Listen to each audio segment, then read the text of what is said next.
નમસ્કાર. કેમ છો બધા? એકદમ મજામાં છો ને?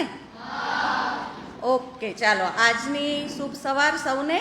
અને આપણે આજે આપણા બાળ વાર્તાલાપમાં શરૂઆત કરીએ.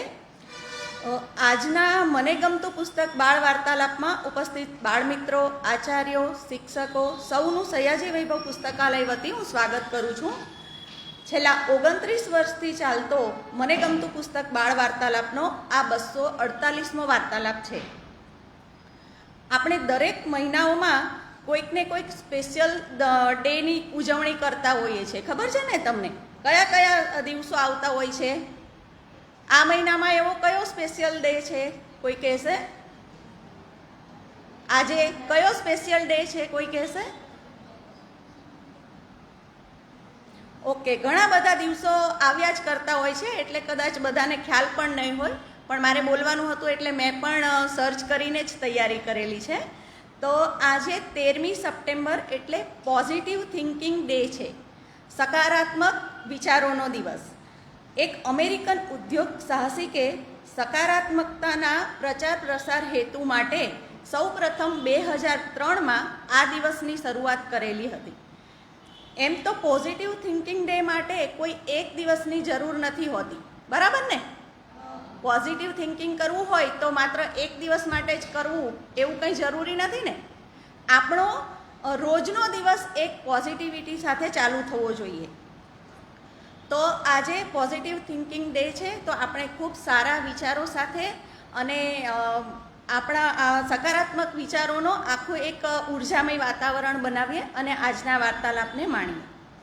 આપને જણાવતા ખૂબ આનંદ થાય છે કે આવા સકારાત્મક વિચારને લઈને આપ સૌ જાણો છો તે રીતે આપણો મહત્ત્વનો પ્રોજેક્ટ, કયો પ્રોજેક્ટ?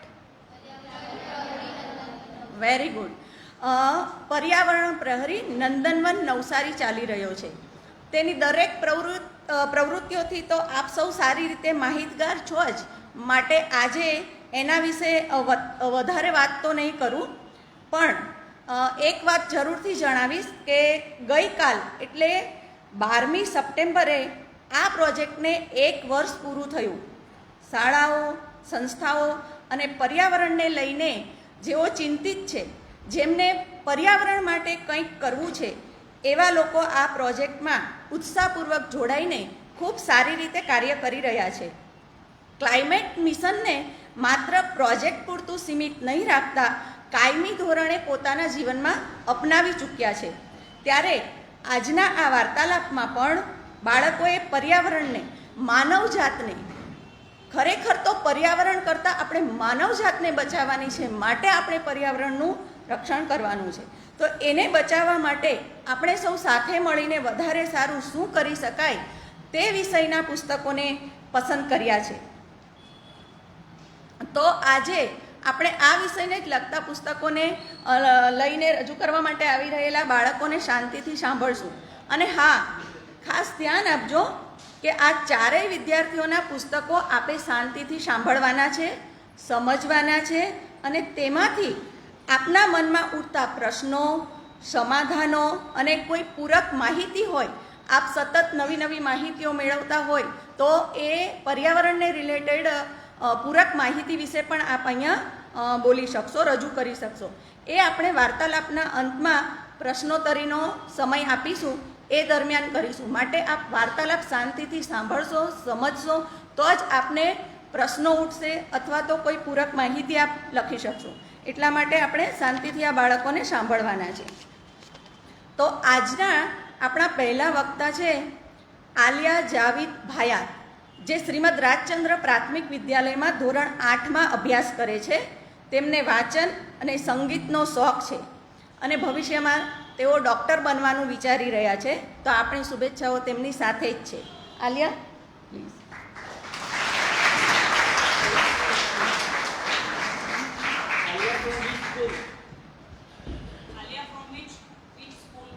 શ્રીમદ રાજચંદ્ર પ્રાથમિક વિદ્યાલય.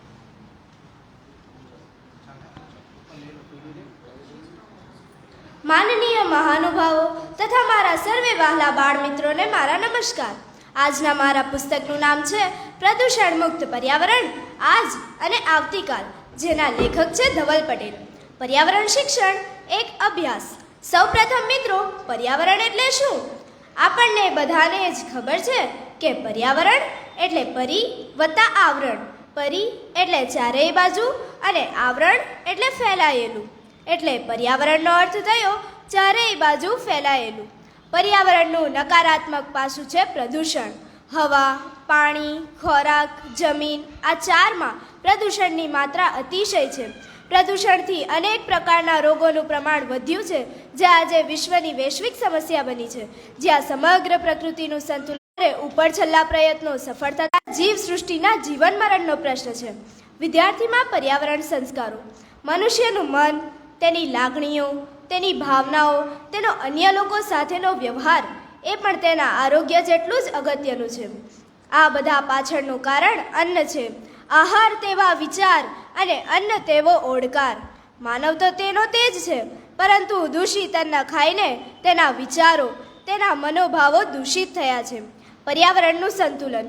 પર્યાવરણનું સંતુલન એટલું બધું બગડી ગયું છે કે સૂર્યની પ્રખર ગરમીથી પૃથ્વીને બચાવનાર વાતાવરણમાં ઓઝોન વાયુનો જે પડ છે તે ફાટવાની સંભાવના ઉત્પન્ન થઈ છે. આ પડ ફાટે તો જીવન નષ્ટ થાય. આવું કેમ બને છે? જ્યાં આબ ફાટે ત્યાં થીંગડા ક્યાં દેવા? માત્ર ને માત્ર મનુષ્યની જ સ્વાર્થ વૃત્તિ અને લોભના કારણે આવું વિષ ચક્ર બન્યું છે. વૃક્ષો તાડ, તડકો, વરસાદ સહન કરે છે, પરંતુ પોતાને આશ્રય રહેવાનું તાડ, તડકા અને વરસાદથી રક્ષણ પણ આપે છે. વૃક્ષો પોતે તો પાણી અને માટી, કચરાનું ખાતર જ ખાય છે. આવા નકામા કચરાને તે પોતાની આંતરિક ગુણ સંપદાથી મધુર ફળોમાં રૂપાંતરિત કરી દે છે. આપણે આપણા જીવનમાંથી પવિત્રતાની બાદબાકી કરી નાખી છે. વૃક્ષો, નદી, સરોવરો વગેરેમાં દેવોનો વાસ કલ્પવો એ પ્રાકૃતિક સંપ્રદાયોના દુરુપયોગ અટકાવવા સહાયક બને છે. કુદરતે મનુષ્યને ઘણું આપ્યું હોવાથી તેની જાળવણી કરવી એ મનુષ્યની જ ફરજ છે. કવિ કહે છે, કદમ મિલાવીએ આપણે સૌ વાવીએ ચાલો એક વૃક્ષ. કદમ મિલાવીએ આપણે સૌ વાવીએ ચાલો એક વૃક્ષ. પંખીને આપે આશરો, મળે આપણને આશીર્વાદ. કુદરત પણ રાજી રહે, વરસાવે અનરાધાર વરસાદ. એ સત્ય છે. કુદરતના સાનિધ્યમાં પંખીઓનો કલરવ, કલશોર એ વાતાવરણને સંગીતમય બનાવે છે. વૃક્ષો એ જ જીવન છે. જતનપૂર્વક ઉછેર કરવાની પ્રેરણા પૂરી પાડે છે. પર્યાવરણમાં થતો ફેરફાર તાપમાનનો છે. ગ્રીન હાઉસ વાયુઓ તાપમાનમાં ઉમેરો કરે છે, તેથી ધરતી ઝડપથી દગી રહી છે. પર્યાવરણની સમસ્યા. સૌને ભડકાવનાર અનેક સમસ્યાઓમાંની એક સમસ્યા પર્યાવરણને પ્રદૂષિત કરવાની છે. આ સમસ્યા સૌને તકલીફમાં મૂકી શકે એમ છે. પર્યાવરણનું જતન, સંરક્ષણ અને સંવર્ધન. પ્રાકૃતિક પર્યાવરણ સજીવ અને નિર્જીવ એમ બે તત્વોનું બનેલું હોય છે. પ્રાણીઓ, વનસ્પતિઓ વગેરે સજીવ પદાર્થનું જૂથ રચે છે, જેને જીવ વનસ્પતિ શાસ્ત્રીય પર્યાવરણ કહેવાય છે. જ્યારે જળ, જમીન, હવા વગેરે નિર્જીવ પદાર્થનું બંધારણ ઘડે છે, જેને ભૌતિક પર્યાવરણ કહેવાય છે.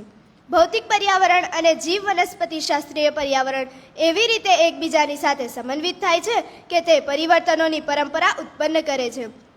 પર્યાવરણનું સંવર્ધન કરવું એટલે તે ટકાવવાની સાથે સાથે જે નાશ થયો છે કે થઈ રહ્યો છે તેને અટકાવવા, તેની વૃદ્ધિ કરવાનો પ્રયત્ન કરવો.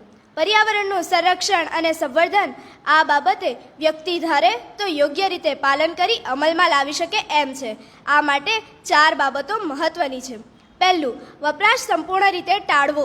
બીજું, વપરાશ ઓછામાં ઓછો કરવો. ત્રીજું, સંપૂર્ણ વપરાશ કરવો. અને ચોથું, પુનઃ વપરાશ કરવો.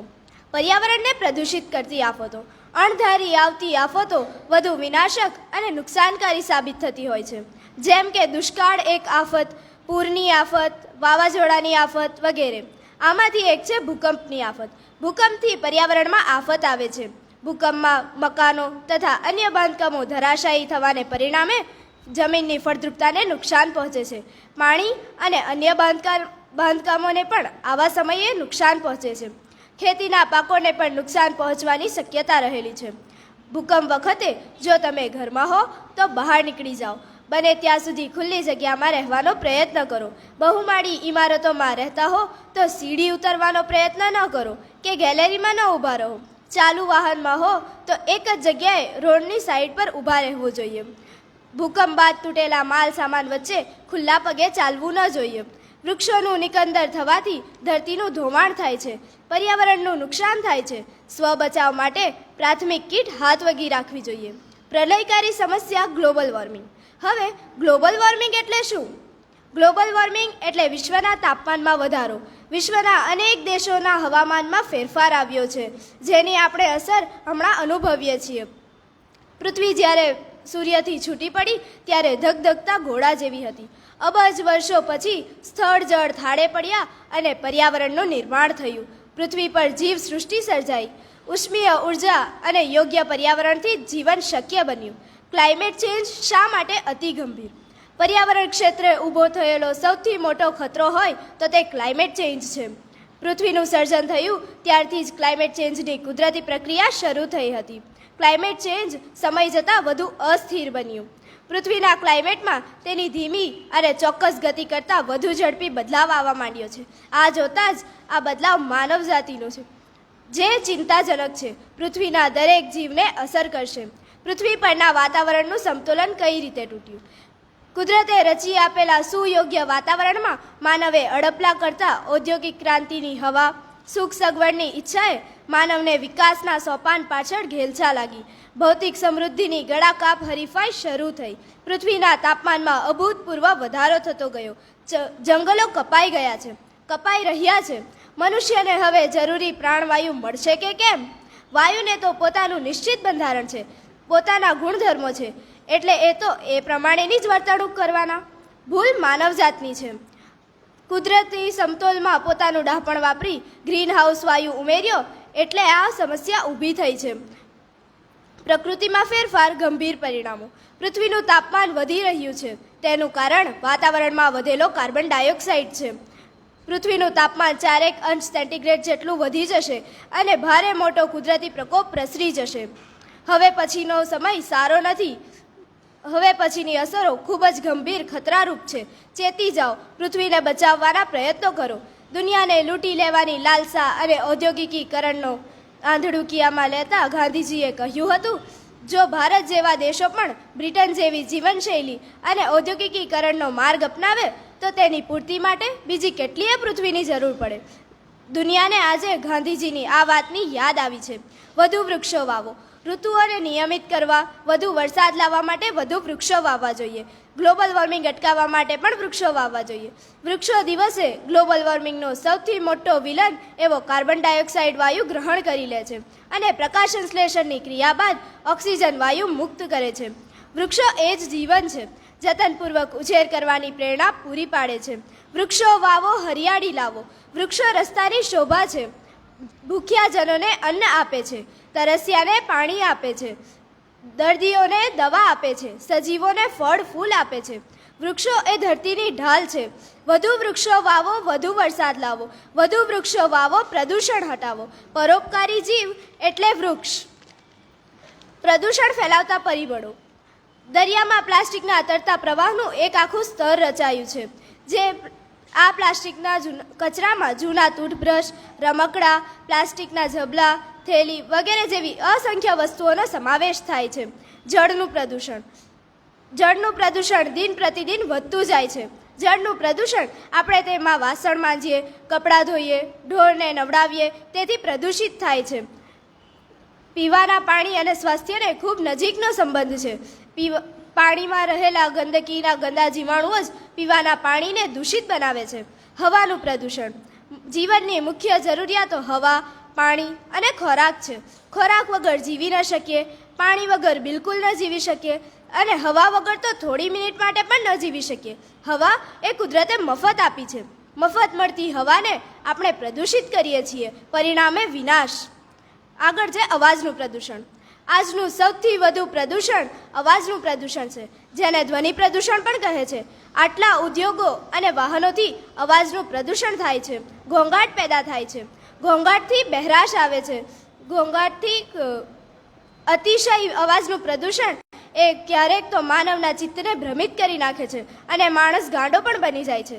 આખરે આપણે આપણું જીવન બચાવવું હોય તો પર્યાવરણને બચાવવું એ ખૂબ જ જરૂરી છે. અંતે હું કંઈક કહેવા માંગુ છું. જન વન પર ઉપકાર કરે પણ મન અભિમાન ના આણે, વનને આજ બચાવે પશુ પક્ષીને જીવાડે. ગાય સબ સંગાથા સુખ સમૃદ્ધિને શાંતિ પામો, વૃક્ષ પશુ પક્ષી પ્રકૃતિને બચાવો. વૃક્ષ પશુ પક્ષી પ્રકૃતિને બચાવો. અસ્તુ.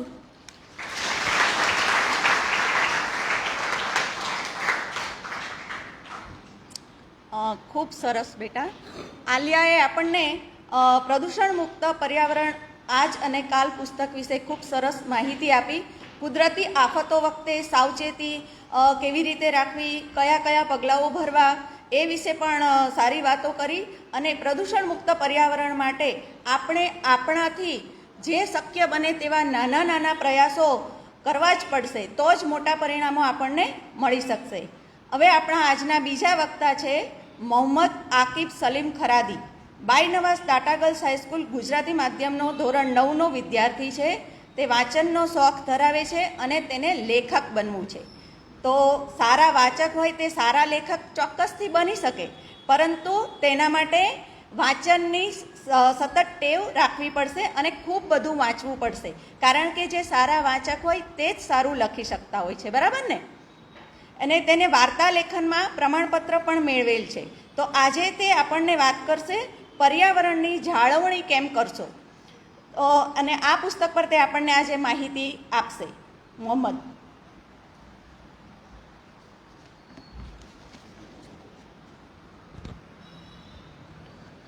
નમસ્કાર, હું મોહમ્મદ આકિબ ખરાદી. હું બાઈ નવાઝભાઈ ટાટા ગર્લ્સ હાઈસ્કૂલમાંથી આવ્યો છું. હું ધોરણ 9માં અભ્યાસ કરું છું. મને પુસ્તક વાંચવાનો ખૂબ શોખ છે. હું મોટા થઈને એક મહાન લેખક બનીશ. આજે મેં વાંચેલા પુસ્તક વિશે જણાવીશ. આ પુસ્તકનું નામ છે પર્યાવરણની જાળવણી કેમ કરશો. તેના લેખકનું નામ છે ડૉક્ટર કે.ટી. મહેતા. આના કુલ પાનાની સંખ્યા છે 112. આના કુલ 24 પ્રકરણો છે. તો ચાલો હવે મિત્રો આપણે પર્યાવરણની જાળવણી કેમ કરશો તેના લેખક વિશે જાણીએ.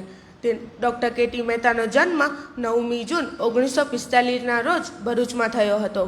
તેમને 2013માં 9મો ગોલ્ડન એવોર્ડ એજ્યુકેશન ઓફ ઇન્ડિયાનો મળ્યો હતો.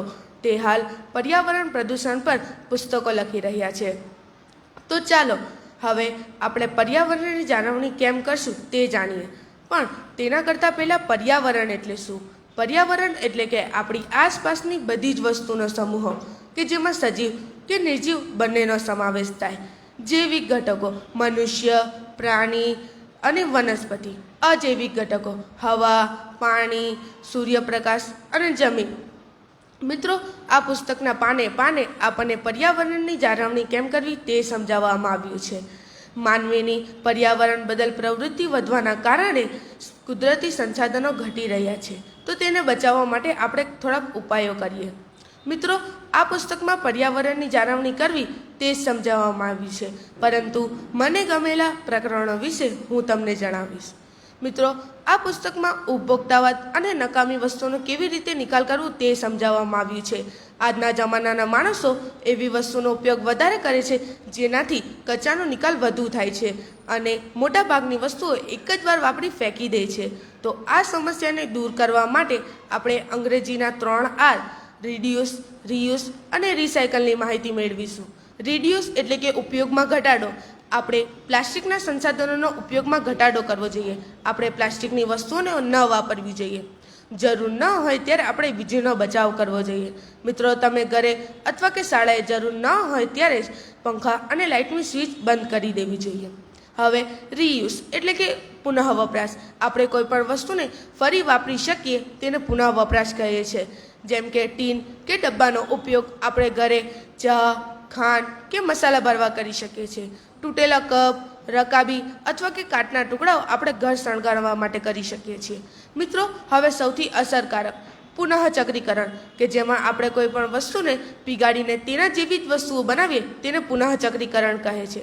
મિત્રો, તમે જાણતા જ હશો, તમારા ઘરમાં અથવા કે બાજુમાં તમારા જૂના ઘરેણાં હોય અથવા કે કોઈ ધાતુમય વસ્તુ હોય ત્યારે તે તમે વેચી દો છો, તો તે લોકો તેને ફરી નવું બનાવી દે છે. છે ને આ સરસ મજાની વાત? મિત્રો, આપણા રાષ્ટ્રપિતા ગાંધીજી સફાઈ અને સ્વચ્છતા અંગે સભાન હતા. તેમના માટે આ પ્રકરણમાં આ પુસ્તકમાં એક પ્રકરણ આપવામાં આવ્યું છે, તે હું તમને જણાવવા માંગુ છું. મિત્રો, ગાંધીજીએ સફાઈને રાષ્ટ્રીય કાર્ય ગણાવ્યું હતું. તેમણે કહ્યું હતું કે જે ગંદકી ફેલાવનાર હોય તેને ઈશ્વર અને માનવી બંનેનો ગુનેગાર કહેવામાં આવે છે. જે નકામી વસ્તુ અથવા કે ગંદકી કરે તો તેને કૃત્ય હિંસા સમાન ગણાવવામાં આવ્યું છે. મિત્રો, થોડા સમય પહેલા મંત્રી શ્રી જયરામ રમેશે કહ્યું હતું કે ભારત એ સૌથી ગંદો ગોબ્ર દેશ છે અને તેના થોડા સમય પહેલા કહ્યું હતું કે તેના ગંદા શહેરોને નોબેલ પારિતોષિક મળવું જોઈએ.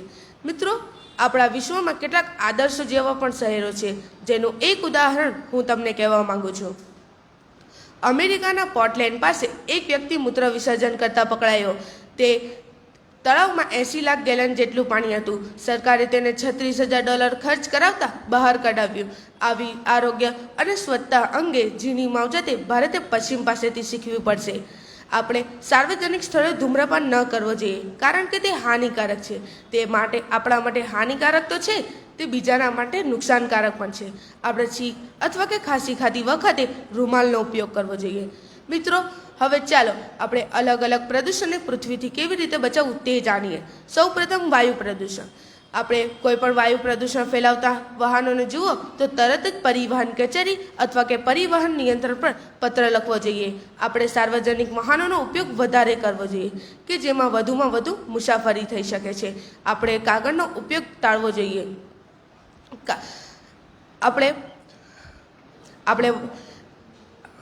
આપણે જરૂર આપણે સાર્વજનિક વાહનોનો ઉપયોગ વધારે કરવો જોઈએ. મિત્રો, આપણને પ્રદૂષિત પાણી પીવાથી આપણને કોલેરા, ટાઇફોઇડ જેવી ગંભીર બીમારીઓ થાય છે. તો આપણે પાણી પ્રદૂષણને દૂર કરવા માટે નીચે મુજબ ઉપાય જોઈએ. મિત્રો, કોઈ પણ વ્યક્તિ પાણી પ્રદૂષણ કરતા દેખાય તો તરત જ પાણી પ્રદૂષણ પરિવહન પર પત્ર લખવો જોઈએ.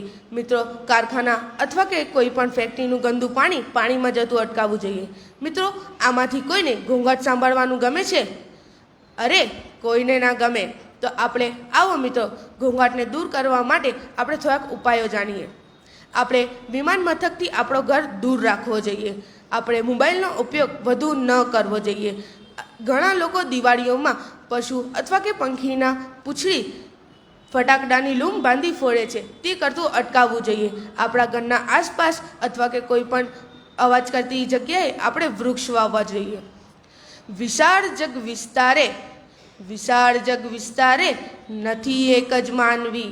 પશુ છે, પંખી છે, વનોની છે વનસ્પતિ. મિત્રો, ઈશ્વરે આટલી વિશાળ પૃથ્વીનું નિર્માણ કર્યું છે. તેમાં માત્ર મનુષ્ય જ નથી, તેમાં પશુ, પંખી અને વનસ્પતિઓને પણ રહેવાનો હક છે. વન્ય પ્રાણી એ ધરતીની અનમોલ ધરોહર છે. તો આપણે તેને બચાવવા માટે થોડાક ઉપાયો જાણીએ.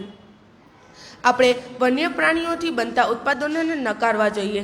આપણે કાગળનો દુરુપયોગ ન કરવો જોઈએ, કારણ કે તે લાકડા અને વાંસમાંથી બને છે. તેથી વન્ય પ્રાણીઓનું રહેઠાણ છીનવાઈ જાય છે. મિત્રો, આપણે કોઈ પણ પશુને હેરાન ન કરવા જોઈએ. આપણે કોઈ પણ પશુના માળા અથવા કે કોઈ પણ તેના બચ્ચાઓને હેરાન ન કરવા જોઈએ. આપણે પ્રાણી સંગ્રહાલય જઈએ ત્યારે કોઈ પણ પશુ અથવા કે પંખીને પથ્થર મારી હેરાન ન કરવા જોઈએ. જો તમારી કોઈ નજરમાં પશુ અથવા કે પંખીને મારવામાં આવ્યું હોય તો તમારાથી જે કાંઈ પણ તેની મદદ થાય તે કરો. મિત્રો, આપણી પૃથ્વીનું પર્યાવરણ ખતમ થતું અટકાવવા માટે થોડાક ઉપાયો જાણીએ. મિત્રો, આપણે સીએનજી અને એલપીજીનો ઉપયોગ ઘટાડવો જોઈએ, કારણ કે તે વાયુ પ્રદૂષણ ફેલાવે છે.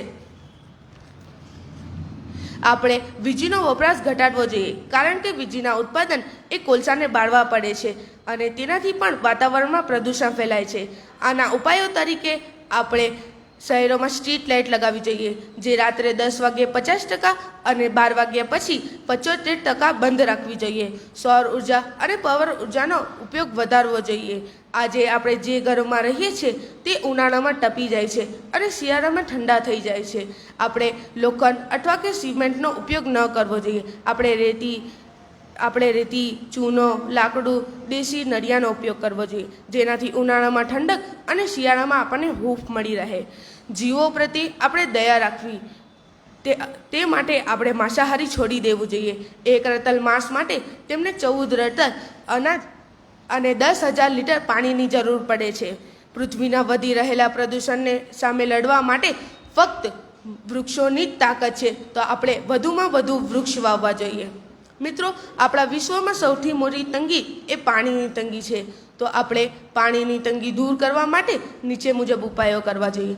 આપણે નળને પૂરો ન ખોલવો જોઈએ. જ્યાં સુધી હોય ત્યાં સુધી ધીમો રાખવો જોઈએ.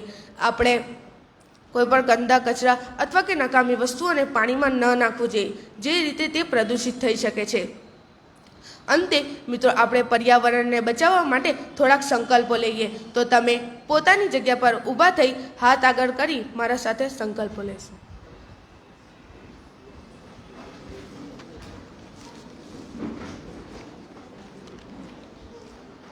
પોતાનો હાથ આગળ. હું જરૂર ન હોય ત્યારે પંખા અને લાઇટની સ્વિચ બંધ કરીશ. હું મારા દ્વારા ઉદ્ભવતો કચરો કચરા પેટીમાં જ નાખીશ. હું તમામ જીવો પ્રત્યે દયા રાખીશ. હું દર વર્ષે એક વૃક્ષ અવશ્ય રોપીશ અને અન્યને પણ આમ કરવા કહીશ. જય હિન્દ.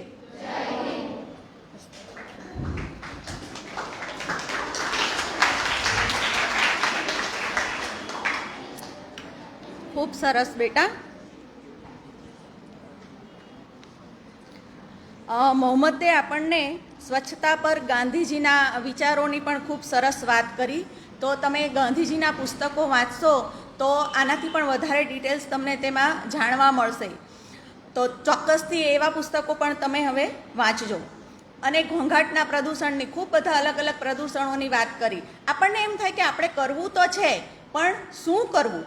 તો એમાં આને ખૂબ સરસ આપણને આ પુસ્તકમાંથી માહિતીઓ આપી છે. તો ઘોંઘાટના પ્રદૂષણમાં એક ખૂબ નાની સરખી વાત છે કે આપણે જ્યારે ટ્રાફિકમાં હોઈએ ત્યારે બિનજરૂરી હોર્ન પણ ન વગાડવા જોઈએ. તેનાથી પણ કેટલું પ્રદૂષણ થાય છે. આપણને ખબર છે કે કોઈની પાસે સમય નથી ને કોઈને પણ રસ્તા વચ્ચે ઊભું રહેવાનો શોખ તો હોય જ નહીં. તો પછી ઓટોમેટિકલી જ્યારે જગ્યા થશે ત્યારે આગળ ચાલવાનું જ છે. તો આ પણ એક ખૂબ નાની પણ શીખવા જેવી અને અપનાવવા જેવી વાત છે. તો આ બધું આપણે ચોક્કસથી ધ્યાન રાખીશું. હવે આપણા આજના ત્રીજા વક્તા છે પ્રિયમવદા નેમારામ ચૌધરી. રમણ બ્રધર્સ વિદ્યાલય ઉગતથી આવેલી ધોરણ 12માં અભ્યાસ કરતી આ દીકરીને વાંચન અને ટ્રાવેલિંગનો શોખ છે અને તે વકીલ બનવા માંગે છે. તો આજે તે આપણી સમક્ષ પુસ્તક લઈને આવી રહી છે, વસ્તી વિસ્ફોટ અને પર્યાવરણ. તો આપણે એની પાસેથી આ પુસ્તકને શાંતિથી સાંભળીએ.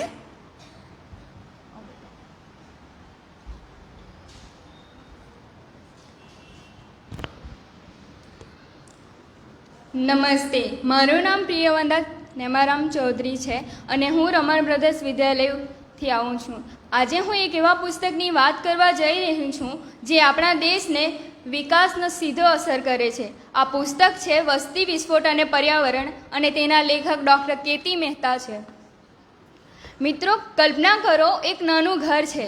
તેમાં રહેવા માટે 5 લોકોની જગ્યા છે, પરંતુ તેમાં 15 લોકો રહી રહ્યા હોય તો શું થશે? હવા ઓછી પડશે, ખોરાક પૂરતો મળશે નહીં, ભીડ વધી જશે, ઝઘડા થશે. બસ એ જ પરિસ્થિતિ આપણા દેશ અને દુનિયાની છે. વસ્તી એટલી વધી ગઈ છે કે કુદરતના સંસાધનો પૂરતા પ્રમાણમાં મળતા નથી. વસ્તી વિસ્ફોટ એટલે ભારતના મૃત્યુદર ઝડપથી ઘટવાની સામે જન્મદર ઝડપથી વધવાથી ચોખ્ખો વસ્તી વધારો ઊંચો દર થયો, જેને વસ્તી વિસ્ફોટ કહેવામાં આવે છે. વિશ્વની અનેકવિધ સમસ્યાઓ પૈકીની એક મોટી અને મહત્ત્વની સમસ્યા વસ્તી વધારાની છે. વિશ્વની વસ્તીમાં વર્તમાન સમયે જે ઝડપથી વધારો થઈ રહ્યો છે, ભારતમાં 1931થી 2011 સુધીમાં ભારતની વસ્તીમાં સતત વધારો થઈ રહ્યો છે. 1951માં ભારતની વસ્તી 36.1 કરોડ હતી, તે 2011ના વર્ષમાં વધીને 121.02 કરોડ થઈ, એટલે કે 60 વર્ષમાં 84.92 કરોડનો વધારો થયો. તેમજ ભારતમાં સરેરાશ વસ્તી વૃદ્ધિનો દર 2.5%ની આસપાસ રહ્યો છે. આમ વધુ વસ્તી અને વસ્તી વૃદ્ધિના ઊંચા દરને કારણે વસ્તીમાં ખાસ કરીને 1970 પછી જે ઝડપથી વધારો થયો તેને વસ્તી વિસ્ફોટ તરીકે ઓળખવામાં આવે છે. વસ્તી વધારાને અસર કરતા બે પરિબળો છે: જન્મદર અને મૃત્યુદર. જન્મદર અને મૃત્યુદર વચ્ચે સર્જાતો તફાવત વસ્તી વધારાનું કારણ બને છે. બીજા શબ્દોમાં કહીએ તો ઊંચા જન્મદર અને નીચા મૃત્યુદરને કારણે વસ્તીમાં વધારો થાય છે. જન્મદર એટલે વર્ષ દરમિયાન દર 1000 માનવ વસ્તીએ જન્મ પામતા બાળકોની સંખ્યાને જન્મદર કહે છે. મૃત્યુદર એટલે વર્ષ દરમિયાન દર 1000 માનવ વસ્તીએ મૃત્યુ પામતા વ્યક્તિઓની સંખ્યાને મૃત્યુદર કહે છે. વસ્તી વિસ્ફોટની પ્રભાવની 3 અસરો છે: સામાજિક અસર, આર્થિક અસર અને પર્યાવરણીય અસર. મિત્રો, સામાજિક અસર એટલે ભારતની યુવા વસ્તી દુનિયામાં સૌથી વધારે છે, પરંતુ રોજગારી ઓછી હોવાથી 2024માં બેરોજગારીનો દર 7.8% રહ્યો છે. શહેરોમાં ભીડ વધી રહી છે. મુંબઈમાં દર ચોરસ કિલોમીટર દીઠ 20,000થી વધારે લોકો વસે છે. આર્થિક અસર એટલે મોંઘવારી વધે. 2025માં ખોરાકની માંગ એટલી વધી ગઈ છે કે ભારતે અનાજ આયાત કરવું પડે છે. ગરીબી હજુ પણ મોટો પડકાર છે. 21% લોકો ગરીબી રેખા નીચે જીવતા છે. પર્યાવરણ અસર એટલે વન વિકાસ, જેમાં દર વર્ષે ભારતમાં 15 લાખ હેક્ટર જંગલ નાશ પામે છે. હવા પ્રદૂષણ. WHO એટલે કે વર્લ્ડ હેલ્થ ઓર્ગેનાઇઝેશન મુજબ દુનિયાના 20 સૌથી પ્રદૂષિત શહેરોમાંથી 12 શહેરો ભારતમાં છે. પાણીની અછત. નીતિ આરોગ્યની રિપોર્ટ કહે છે કે 2030 સુધી 40% ભારતીયોને પીવાનું પાણી નહીં મળે. જૈવ વૈવિધ્ય. ચિત્તા, ગીધ, ગેંડા જેવી પ્રજાતિઓ લુપ્ત થવાની કગારે છે. ઉદાહરણ તરીકે મિત્રો, દિલ્હીનું ઉદાહરણ લો. 2024માં શિયાળામાં હવાની ગુણવત્તા એટલી ખરાબ થઈ ગઈ છે કે AQI 500થી પણ ઉપર ગયો છે. બાળકોને શાળા બંધ રાખવા પડી છે. આ શું બતાવે છે? વસ્તી વધારાના કારણે વાહનો, ઉદ્યોગો અને પ્રદૂષણનું બોજું પર્યાવરણ સહન કરી શકતું નથી. આ મુશ્કેલીનો ઉકેલ લાવવા માટે સરકારે પરિવાર નિયોજન, સરકારની મિશન પરિવાર વિકાસ યોજના હેઠળ 146 જિલ્લાઓમાં ખાસ અભિયાન શરૂ કરવામાં આવ્યું છે. શિક્ષણનો પ્રસાર, ખાસ કરીને સ્ત્રીઓને શિક્ષિત કરવું છે. પર્યાવરણનું સંરક્ષણ. 2024માં ભારતે લાઇફસ્ટાઇલ ફોર એન્વાયરમેન્ટ અભિયાન શરૂ કર્યું. વૈકલ્પિક ઉર્જા. ભારત આજે દુનિયાનો 3જો સૌથી મોટો સોલર પાવર પ્રોડ્યુસર છે. વૃક્ષારોપણ. વન મહોત્સવ અભિયાન હેઠળ દર વર્ષે કરોડો વૃક્ષો વાવવામાં આવે છે. મિત્રો, ચાલો થોડાક પ્રેરણાદાયક કિસ્સા સંભળાવો. કેન્યાની વાનગારી માથાએ એ જીવનભર વૃક્ષો વાવીને પોતાના દેશનું પર્યાવરણ સુધાર્યું. તેઓએ કહ્યું હતું કે ભવિષ્ય આપણું નથી, એ તો આપણા બાળકોનું છે. તેને સુરક્ષિત રાખવું એ આપણું કર્તવ્ય છે. અને તેઓ એ શીખવે છે કે જો મનુષ્યએ ચોક્કસ ધ્યેય કર્યું હોય તો તે તેને પ્રાપ્ત કરી શકે. નવસારીના અરવિંદ પટેલ જેઓએ વૃક્ષ ગંગા અભિયાન શરૂ કર્યું અને હજારો વૃક્ષો વાવ્યા અને તેઓએ જ વિદ્યાર્થીઓને પણ જોડ્યા. નવસારીના શ્રી ગિરીશભાઈ દેસાઈ, જેમણે ગામડામાં વોટર હાર્વેસ્ટિંગ પ્રોજેક્ટ શરૂ કર્યો. સૂકા વિસ્તારોમાં પાણીની કમી દૂર કરવામાં સફળતા મેળવી. Jadav Payeng, the forest man of India, એકલા હાથે બ્રહ્મપુત્ર નદીના કિનારે 550 હેક્ટરથી વધુ જંગલ ઊભું કર્યું. 40 વર્ષ સુધી રોજ વૃક્ષો વાવતા રહ્યા. આજે તે જંગલમાં હાથી, વાઘ, હરણ જેવા પ્રાણીઓ વસે છે. સાબિત કર્યું કે એક વ્યક્તિનો સતત પ્રયત્ન લાખો જીવ બચાવી શકે છે. આ બધા ઉદાહરણો બતાવે છે કે સમાજ બદલવા માટે લાખો લોકોની રાહ જોવાની જરૂર નથી. જો એક વ્યક્તિ દૃઢ સંકલ્પ સાથે આગળ વધે તો આખું ગામ, આખો જિલ્લો, આખો દેશ બદલાઈ શકે. મિત્રો, જો જાદવ પાયેંગ જેવા એક વ્યક્તિએ 550 હેક્ટર જંગલ ઊભું કરી શક્યા હોય તો આપણે એક વૃક્ષ તો જરૂર વાવી શકીએ ને. મિત્રો, વસ્તી વિસ્ફોટ એક ટાઈમ બોમ્બ છે. જો આપણે આજથી જાગી ન જઈએ તો આવનારી પેઢીને પીવા માટે પાણી, હવા અને ખોરાક પણ મળી શકે નહીં. મિત્રો, વસ્તી વિસ્ફોટ વિશે આપણે જાણી ગયા કે એ શું છે અને હવે એનું નિરાકરણ કેવી રીતે લાવી શકીએ એ સમજીએ.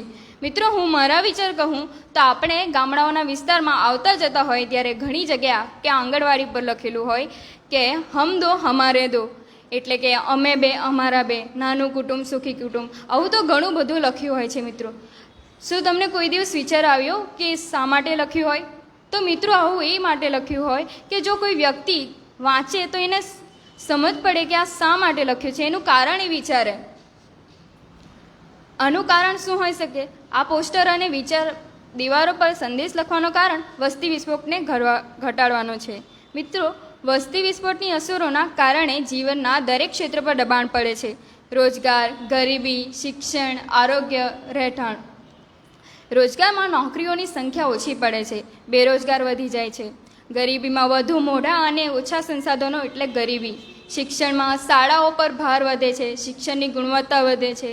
આરોગ્યમાં હોસ્પિટલમાં ભીડ, કુપોષણ અને બીમારીઓ ફેલાય છે. રહેઠાણમાં ઝૂંપડપટ્ટીઓ, ભીડભાડ, ટ્રાફિકની સમસ્યા, આવું તો ઘણું બધું. મિત્રો, ડૉક્ટર કાલિદાસ ઠાકોરલાલ મહેતાએ ફક્ત સમસ્યાઓ અને કારણો જ નહીં પરંતુ ઉકેલો પણ આપ્યા છે. તે ઉપાયમાં લખે છે કે વસ્તી વિસ્ફોટ અને પર્યાવરણની સમસ્યાનો ઉકેલ પણ આપણા હાથમાં જ હોય છે. પરિવાર નિયોજન અપનાવીને 2 બાળકો પૂરતા સિદ્ધાંત માનવો જોઈએ. મહિલાઓમાં શિક્ષણ વધારવું જોઈએ. દરેક વ્યક્તિ દર વર્ષે ઓછામાં ઓછું 1 વૃક્ષ વાવે તો લાખો વૃક્ષો ઉગી શકે. પ્લાસ્ટિકનો ઓછો ઉપયોગ કરવો જોઈએ. પાણી અને વીજળીનો બચાવ કરવો જોઈએ. સમાજમાં જાગૃતિ લાવવા યુવાનોને પર્યાવરણ બચાવવા માટે પ્રોત્સાહિત કરવું જોઈએ. મિત્રો, આ પુસ્તકની ખાસિયત એ છે કે સરળ ભાષા અને સ્પષ્ટ શબ્દો છે, જેથી વિદ્યાર્થીથી લઈને મોટા માણસ સુધી સમજી શકે છે. અને વિષયને વૈજ્ઞાનિક દ્રષ્ટિએ સમજાવ્યા છે, આંકડા, તથ્ય અને ઉદાહરણો સાથે. ફક્ત સમસ્યાઓ બતાવી નથી પરંતુ ઉકેલો પણ આપ્યા છે, જેમ કે પરિવાર નિયોજન, શિક્ષણ, વૃક્ષારોપણ, પાણી સંચય વગેરે. પુસ્તક સમાજમાં જાગૃતિ ફેલાવવાનું કામ કરે છે અને વાંચકને વિચારવા મજબૂર કરે છે. મિત્રો, લેખક આ પુસ્તકમાં કહેવા માંગે છે કે વસ્તી વિસ્ફોટ આપણા દેશના વિકાસ માટે સૌથી મોટો પડકાર છે. વધતી વસ્તીના કારણે પર્યાવરણ પર અતિ ભાર પડે છે અને કુદરતી સંતુલન બગડે છે.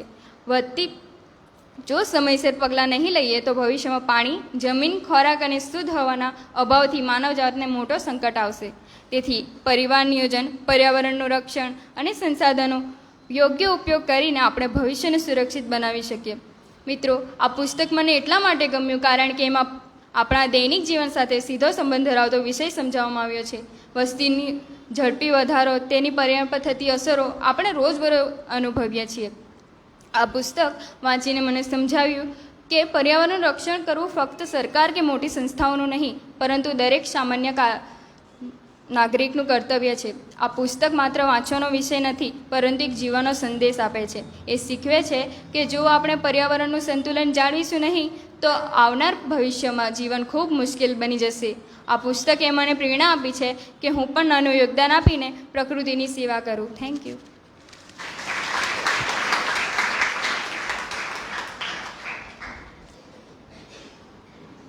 ખૂબ સરસ પ્રિયમવદાએ આપણને ભવિષ્યમાં કેવી કેવી સમસ્યાઓનો સામનો કરવો પડશે તે વિશેની ખૂબ સરસ વાતો કરી.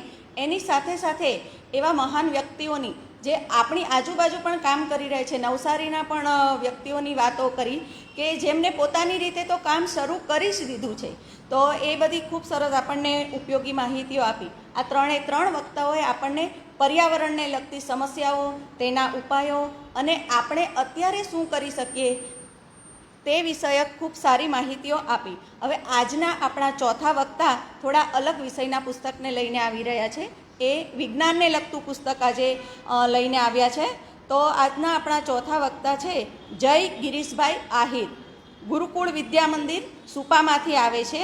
ધોરણ 9માં અભ્યાસ કરતા જઈને ક્રિકેટ, ચેસ જેવી રમતોનો અને વાંચનનો પણ શોખ છે અને ભવિષ્યમાં તે એક સારા ક્રિકેટર બનવા માંગે છે. તો ચોક્કસથી બનશે જ. આજે તેમનું પુસ્તક છે તે ખૂબ મોટા ગજાના લેખક યશવંત મહેતા. તમે જો પુસ્તકો વાંચતા હોય તો ખૂબ બધા પુસ્તકો યશવંત મહેતાએ લખેલા છે અને ખૂબ બધી વિજ્ઞાન કથાઓ, રહસ્ય કથાઓ આપનાર બાળ સાહિત્યકાર, ખૂબ મોટા ગજાના લેખક છે અને ચોક્કસથી તમે એમની પુસ્તકો વાંચજો, તમને ખૂબ મજા પડશે. પણ આજે આપણે એક એમના પુસ્તકની ઝલક મેળવીએ. 101 વાતો વિજ્ઞાન સમજની. તો આવ જય અને જણાવ અમને વિજ્ઞાન સમજની વાતો. સૌને નમસ્કાર. હું જય આહિર, ગુરુકુલ વિદ્યા મંદિર સુપા, ધોરણ 9નો વિદ્યાર્થી. આજે આ સયાજી વૈભવ પુસ્તકાલયમાં આવી મને ખૂબ જ આનંદ અને ગર્વ થાય છે. જેમ કહેવાય છે, science is nothing but a way of thinking much more than it is a body of knowledge. વિજ્ઞાન માત્ર જ્ઞાનનું ભંડાર નથી પણ એક અદ્ભુત પદ્ધતિ છે. આ જ વાતને પ્રતિબિંબિત કરે છે આ પુસ્તક 101 વાતો વિજ્ઞાન સમજની. સૌપ્રથમ તો આ પુસ્તકાલયનો હૃદયપૂર્વક આભાર માનું છું, કેમ કે પુસ્તકાલય જ આપણા જીવનમાં જ્ઞાનનો પ્રજ્વલિત દીપક બની રહે છે. આ પુસ્તકમાં વિજ્ઞાનને લાગતી એવી 101 રસપ્રદ, સરળ અને સમજાય તેવી વાતો છે, જે માત્ર જ્ઞાન પૂરું પાડતી નથી, પરંતુ પ્રશ્નો પૂછવાની અને તેઓના જવાબ શોધવાની પ્રેરણા આપે છે. દરેક સવાલો નાના વિદ્યાર્થીઓ માટે સરળ છે, પરંતુ સાથે સાથે મોટા લોકોને પણ વિચારવા માટે મજબૂર કરે છે. હવે હું તમને પુસ્તક વિશે જણાવીશ. માનવ સુખાકારીનો અંતિમ આધાર વિજ્ઞાન. માનવજાતને સુખી બનાવવા કોણે કોણે હોડ લગાવી છે, જાણો છો ને?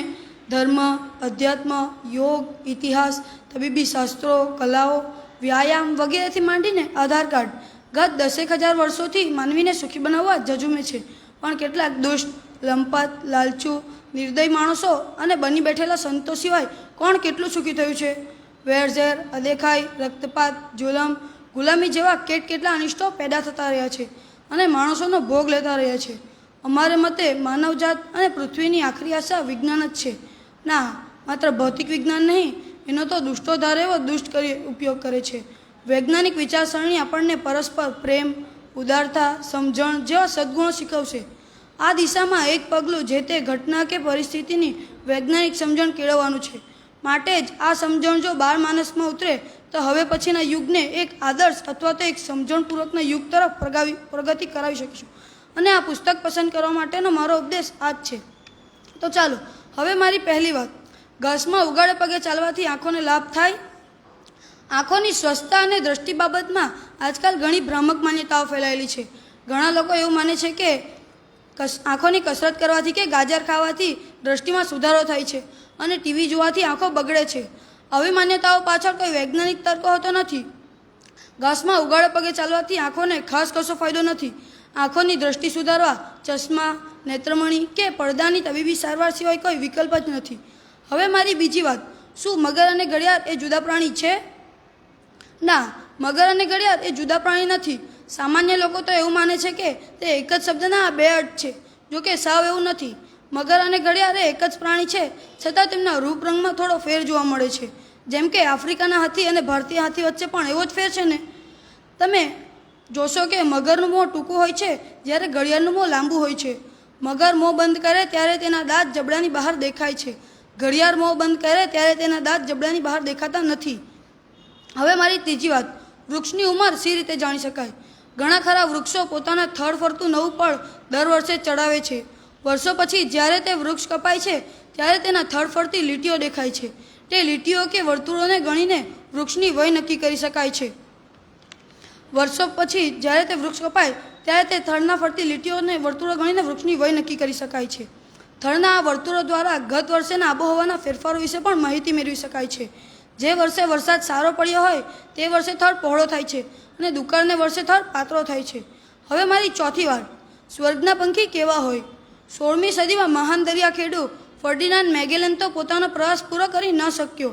એક ગેરસમજમાં તેને એક સ્થાનિકે મારી નાખ્યો, પરંતુ તેના સાથીઓએ પેસિફિક મહાસાગર ટાપુઓના કેટલાક પંખીઓના મોટા અને બહુરંગી પીછાઓ લઈ આવ્યા. તે પીછાઓ પાછળ આખું યુરોપ ગાંડું હતું. પોતાની ટોપીમાં વધુ સુંદર, વધુ લાંબા આવા પીછા લગાડવાની હોડ ચાલી. યુરોપના લોકોએ આવા અદ્ભુત પીછા ધરાવતા પંખીઓને નામ આપ્યું સ્વર્ગના પંખી, બર્ડ્સ ઓફ પેરેડાઇઝ. ખાસ કરીને ન્યૂ ગિની ટાપુ સમૂહ પર જોવા મળતા આવા પંખીઓના પીછા 13 થી 100 સેન્ટીમીટર જેટલા લાંબા અને બહુરંગી હોય છે. જરા ભિન્નતા ધરાવતા આવા પંખીઓની 40 જેટલી પેટા જાતિઓ છે, જોકે હવે તેમની હયાતી જોખમમાં છે. હવે મારી ચોથી વાત. શિયાળ શું ખરેખર બુદ્ધિશાળી પ્રાણી છે? તમે પંચતંત્રની અને હિતોપદેશની કહાણીઓમાં વાંચ્યું હશે કે શિયાળ લુચ્ચું પ્રાણી છે અને તેની લુચ્ચાઈ ખરેખર તો તેની બુદ્ધિમાંથી જ આવે છે ને. તમે દરેક પુસ્તકમાં વાંચશો કે પ્રાણીઓમાં શિયાળ અને પંખીઓમાં કાગડો એ બંનેને વધુ અક્કલવાળો ગણવામાં આવ્યા છે. પરંતુ વૈજ્ઞાનિક રીતે આ વાત કેટલીક સાચી છે? પશુ પંખીઓના જીવનનો ઝીણવટભર્યો અભ્યાસ કરનાર વૈજ્ઞાનિકોએ પણ જોયું છે કે શિયાળ ખરેખર હોશિયાર પ્રાણી છે અને તેની હોશિયારીનું એક ઉદાહરણ આપણને વારંવાર જોવા મળે છે. શિયાળના શરીર પર જ્યારે બગ્ગા કે ઝીંગડા જેવી જીવાત વર્ગી હોય ત્યારે તે તેને દૂર કરવા માટે ઉસ્તાદીથી કામ લે છે. પહેલાં તો તે કોઈપણ વૃક્ષની સૂકી ડાળી મોંમાં પકડી લે છે અને ત્યાર પછી નદી કે તળાવના પાણીમાં ધીરે ધીરે ઉતરી જાય છે. તે જ્યારે પાણીમાં આખો ડૂબી જાય છે ત્યારે પેલી જીવાત છેક તેના માથા પર આવી જાય છે. ત્યાર પછી પણ શિયાળ પાણીમાં ઊંડે ને ઊંડે ઉતરવા જ માંડે છે. તેથી જીવાત પેલી સૂકી ડાળી પર આવી જાય છે અને ત્યારે શિયાળ તરત જ તે ડાળીને છોડી પાણીમાં ડૂબકી મારી જાય છે. તેથી બધી જીવાત પેલી ડાળી પર આવી જાય છે અને શિયાળ પાણીની બહાર આવી જાય છે. હવે મારી છઠ્ઠી વાત, ઉનાળામાં રંગીન કપડાં કરતાં સફેદ કપડાં કેમ વધુ સારા? ઉનાળો એટલે ગરમી અને ગરમી એટલે સૂરજના કિરણો. આ સૂરજના કિરણોને ગ્રહણ કરવાની જુદા જુદા પદાર્થોની શક્તિ જુદી જુદી હોય છે. સફેદ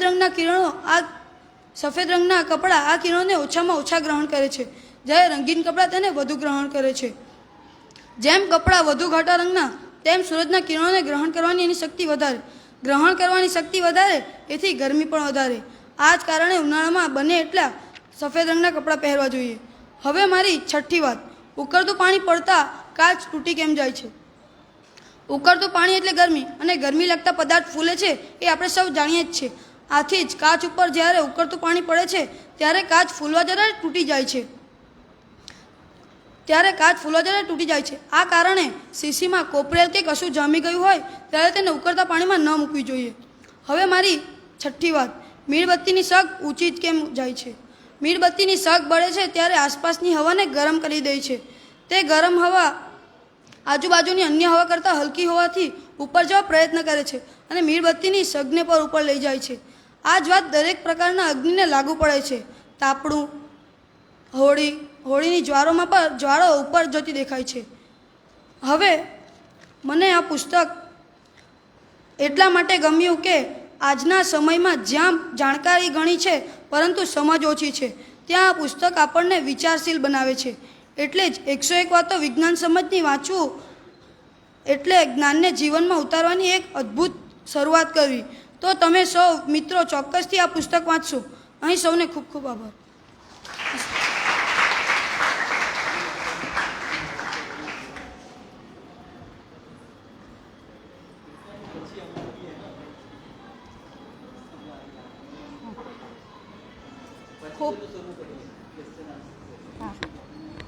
ખૂબ સરસ જય.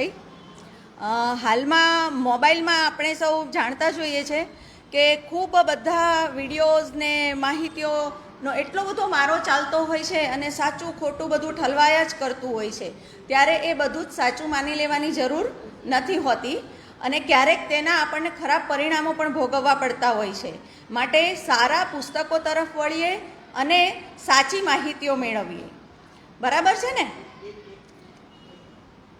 આ ચારેય બાળ વક્તાઓએ આજે ખૂબ જરૂરી વિષયોને લઈને માહિતીઓ આપી અને આપણને 1 કલાકમાં 4 પુસ્તકોથી માહિતગાર કર્યા. તો આપણે તેમને અભિનંદન આપી તાળીઓથી બિરદાવીએ.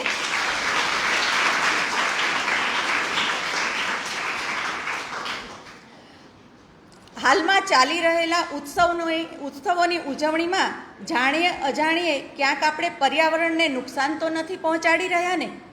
ગણેશ ઉત્સવની મનોરંજક ઉજવણી કરી અને આગામી નવરાત્રિ દિવાળીના તહેવારો દરમિયાન ઉત્સવ ઉજવણી કરીએ ત્યારે પર્યાવરણને નુકસાન ન થાય એ રીતે આજના પુસ્તકોમાંથી શીખી સંકલ્પબદ્ધ થઈએ અને આપણા પૂર્વજો તરફથી મળેલી સંરક્ષિત વસુંધરાને માનવીય હિત માટે કુદરતી સંસાધનોમાં હસ્તક્ષેપ કર્યા વિના આવનારી પેઢીને સંવર્ધિત વસુંધરા રૂપે હસ્તગત કરીએ તો જ એ આપણી સાચી સમજ છે અને આપણું કર્તવ્ય પણ છે. હાલમાં હિન્દુ કેલેન્ડર પ્રમાણે કયા દિવસો ચાલી રહેલા છે? કોઈ જણાવશે અત્યારે? હા, વેરી ગુડ. શ્રાદ્ધના દિવસો ચાલી રહ્યા છે. તેમાં આપણે આપણા પિતૃઓને તર્પણ કરતા હોઈએ છીએ. પણ જો આપણે પર્યાવરણ પ્રત્યેના આપણા સંપૂર્ણ કર્તવ્યને સારી રીતે સમજીને એ રીતે વર્તન કરીશું તો આપણી ધરતી માતાનું થોડું ઋણ અદા કરી શકીશું. હવે આપણે પ્રશ્નોત્તરી તરફ આગળ વધીશું. તે પહેલાં આપણે આપણી પરંપરા પ્રમાણે આપણા બાળ વક્તાઓનું સન્માન પુસ્તકો દ્વારા કરીશું અને જયપ્રકાશભાઈ એમને ભેટ પુસ્તકો આપશે.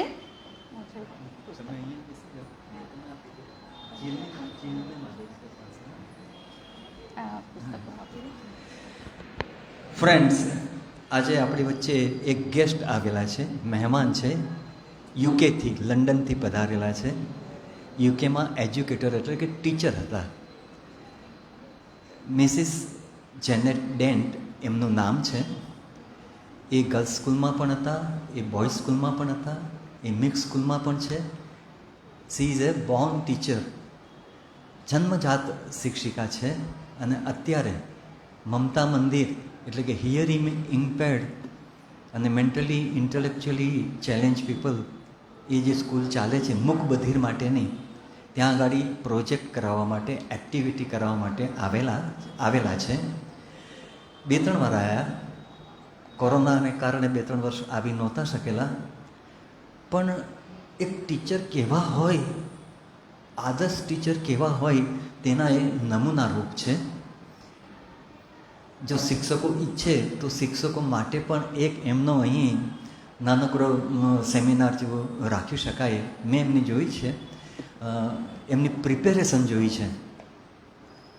પ્રોજેક્ટ કરાવવાના હોય તો એમાં નાઇફનો ઉપયોગ થાય, એમાં તો બાળકોએ પેન્સિલ કેવી રીતે પકડવી તો કેવી રીતે રાખવી કે જેથી નાના મોટા એક્સિડન્ટ ન થઈ શકે એ બધું પણ એમણે નોટ કરેલું છે.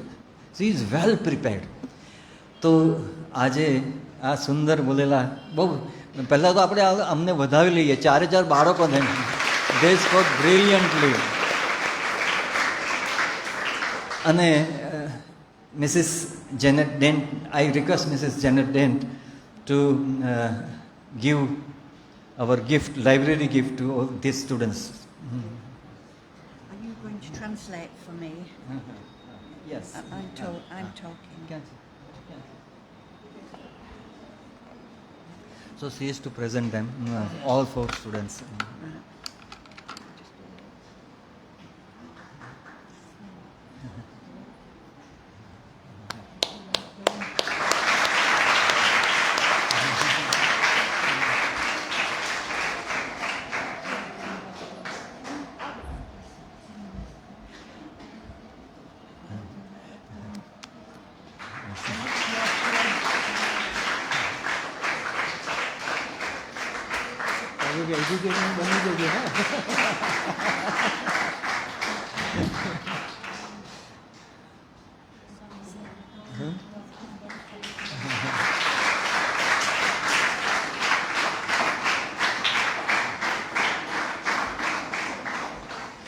They all speak brilliantly and they all were well prepared.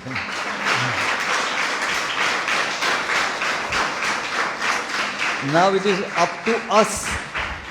Now it is up to us what to accept and what is to be put into practice. આમણે જે કીધું તેમાંથી પ્રેક્ટિસમાં આપણે શું કરીશું? કંઈક કરીશું તો વાતાવરણ સુધરશે.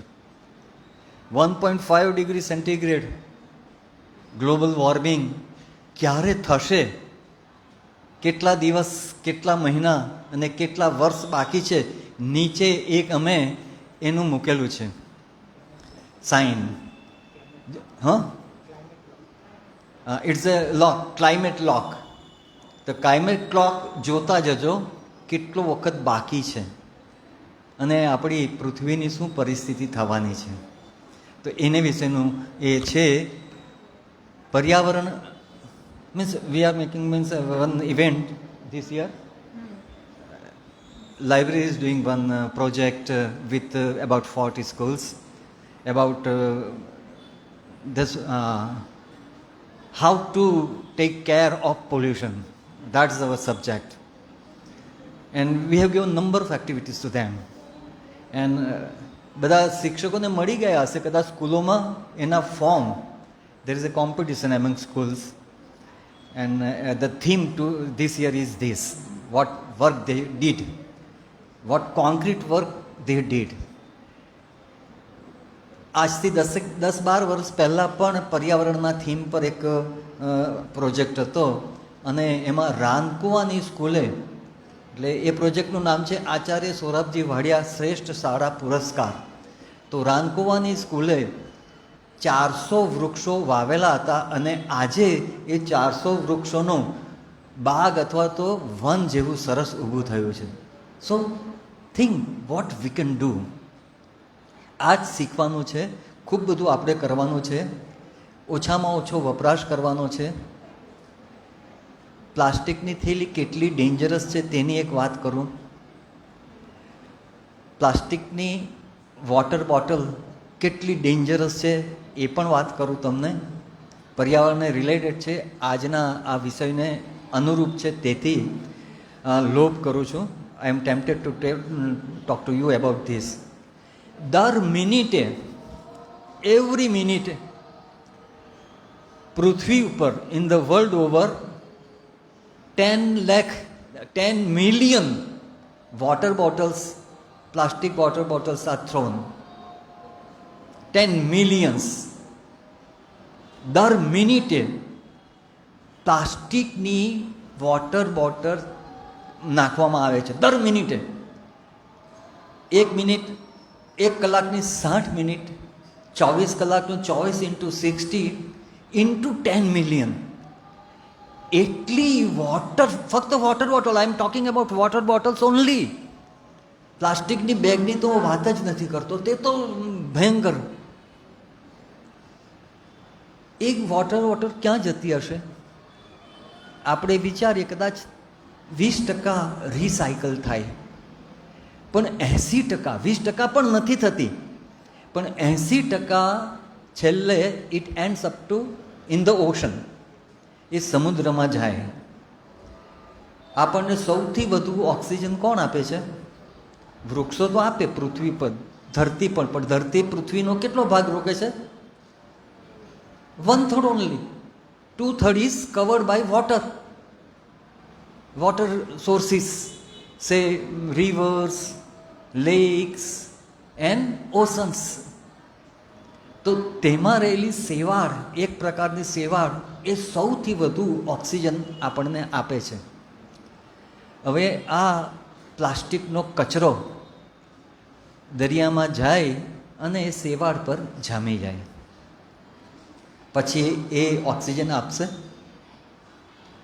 શેવાળ પછી એ ઓક્સિજન આપશે જેના ઉપર પ્લાસ્ટિકનું લેયર આવી ગયું. એક ફિગર પ્રમાણે અત્યારે પ્રશાંત મહાસાગરમાં એક એવો એરિયા છે, ગુજરાત સ્ટેટ કરતાં મોટો, તેના પર આખું પ્લાસ્ટિક છવાઈ ગયેલું છે. આપણે જે પેસ્ટિસાઇડ વાપરીએ છીએ, આપણે જે ખાતર વાપરીએ છીએ એગ્રીકલ્ચર, તે પણ અલ્ટિમેટલી દરિયામાં જાય છે. અને એક એવું એ ખાતર છે કે જે દરિયામાં તરતી શેવાળ, તેના ઉપર છવાઈ જાય છે અને એ પણ ઓક્સિજન આપતી બંધ થઈ જાય છે. આઈ કે વીજળીવાળાનું નામ તમે સાંભળેલું છે? કેટલાય સાંભળ્યું છે? આ હાથ ઊંચો કરો. બહુ સરસ એમની પુસ્તકો છે, વાંચજો જ વાંચજો. સાયલન્સ પ્લીઝ, સમયના સથવારે, કાળની કેડીએ, એવા એના પુસ્તકો છે. એમણે એક છેલ્લી અત્યારે લેટેસ્ટ નોવેલ લખેલી છે, ઓક્સિજન. એ ઓક્સિજન વાંચીને તો આપણે ગભરાઈ જઈએ. કોરોનામાં શું થયેલું? કોવિડ નામનો ઇન્ફેક્શન, તે આપણા શરીરમાં ઓક્સિજન ઘટાડી દેતો હતો. અને જે તે વ્યક્તિને કોરોના થાય, કોવિડના જમ્સ એનામાં લાગે, બેક્ટેરિયા, વાયરસ, પછી એના શરીરમાં ઓક્સિજન એબ્સોર્બ નહીં થતું હતું અને એને બહારથી ઓક્સિજન આપવો પડે. એટલે ઓક્સિજનના જાત જાતના સાધનો આપણે લાવવા પડ્યા, બધા મશીનો લાવવા પડ્યા. પણ વાતાવરણમાંથી ઓક્સિજન ઓછો થઈ જાય ધીરે ધીરે, આ બધી શેવાળ, પ્લાસ્ટિક છવાઈ જાય ને જુદા જુદા કારણોસર, આપણે ટ્રીઝ કાપી નાખીએ ને એ બધા કારણોસર વાતાવરણમાં જ ઓક્સિજન નહીં રહેશે તો આપણું શું થશે? કેટલા મશીનો લાવીશું? મશીનો પણ ઓક્સિજન પેદા કેવી રીતે કરશે? વાતાવરણ એવું રહ્યું જ નથી તો શું થશે? આ કે વીજળીવાળા પ્રશ્ન પૂછે છે કે તો શું થશે? એટલા માટે પણ આ પર્યાવરણ જાળવવાની જરૂર છે. વધારે પર્યાવરણ અંગે ઘણું બધું કહી શકાય તેવું છે, ઘણું બધું કરવા જેવું છે. આપણે જે પ્લેજ લીધો ને, ખૂબ બધું કરવા જેવું છે. નાનું નાનું વસ્તુ પણ જે વાતાવરણને સારું રાખવામાં ખૂબ મદદગાર થઈ શકે. Mrs Janet Dent from London, એ અમારા બાળકોની સાથે પ્રોજેક્ટ કરે છે. તમારામાં કોઈને ઇન્ટરેસ્ટ હોય, કોઈ સ્કૂલને, so on your behalf I am inviting them, group of them, along with our students, they can do project. Can they? Yes, of course. So, along with our students, means hearing impaired students, મૂક બધિર બાળકો જેની સાથે project કરે છે, 20 બાળકો સાથે કરે છે, તમારું 10 બાળકોનું કે 20 બાળકોનું ગ્રુપ આવે, દિવસમાં 2 વાર એ 2 પ્રોજેક્ટો કરે છે, તો તમે તમારી સ્કૂલને ઇન્ટરેસ્ટ હોય તો તમારા ટીચરોને કહેજો, અમારો સંપર્ક કરે મમતા મંદિરનો, and we can arrange that. શિક્ષકો માટે પણ એમનું જો એક નાનું માર્ગદર્શકનું રાખવું હોય તો પણ શિક્ષક મિત્રો, આચાર્ય મિત્રોને જઈને કહે તો તે પણ રાખી શકાય. ખૂબ વેલ પ્રિપેર થઈને આવે છે. આજે આપણે ત્યાં બાળકોનું હતું, that I told this morning only. મેં કીધું અમારે ત્યાં એક આવો કાર્યક્રમ છે લાઇબ્રેરીમાં. She wanted to visit library. So I thought that it is better I will bring her today so that she can meet you. So I request Janet Dent to say a few words to you. Thank you, Janet. Will you translate, sir?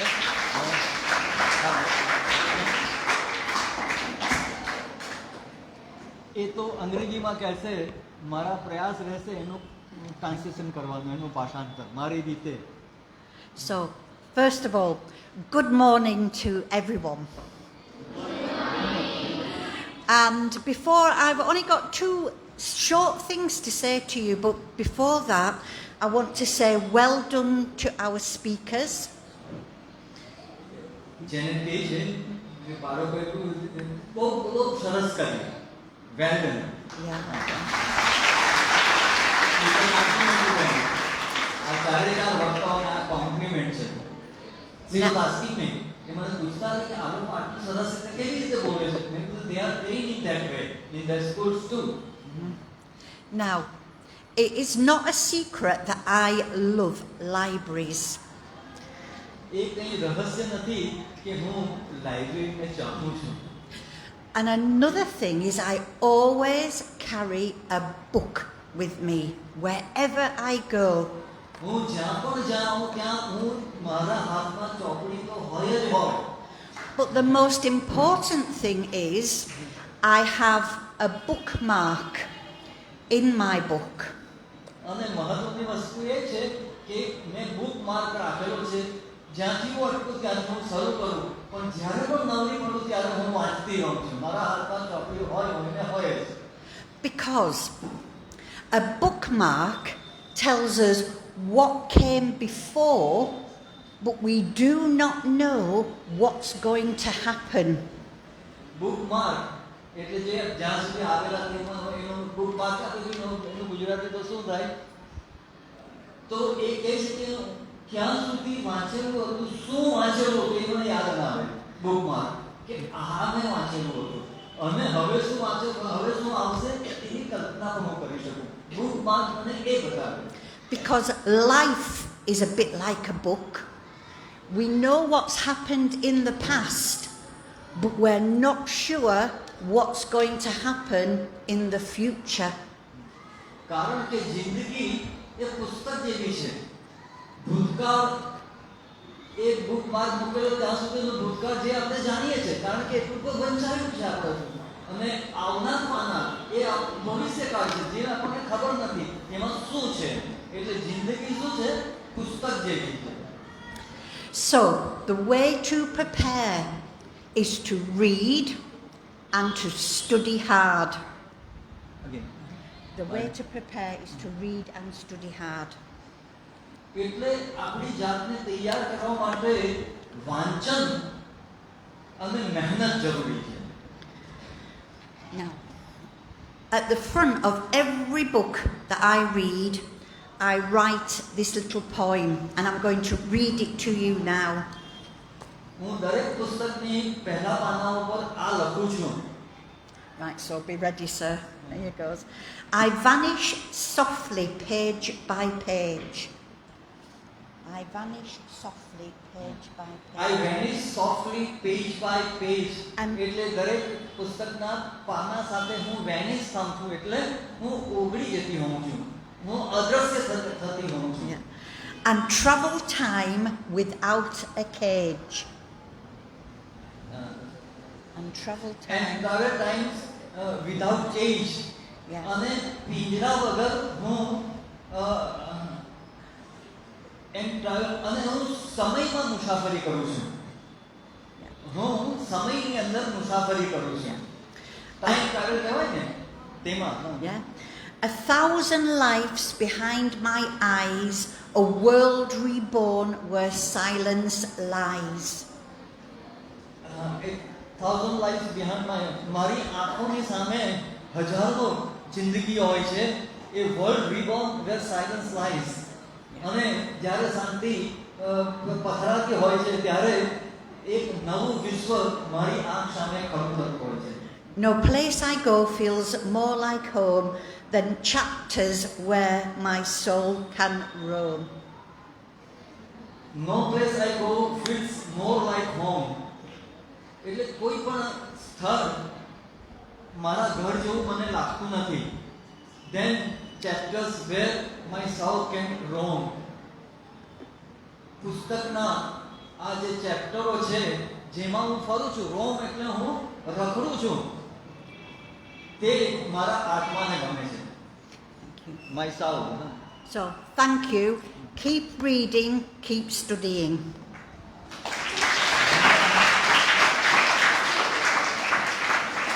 આ એક advice તમે લઈને જજો, વાંચતા રહેજો, ભણતા રહેજો. Thank you.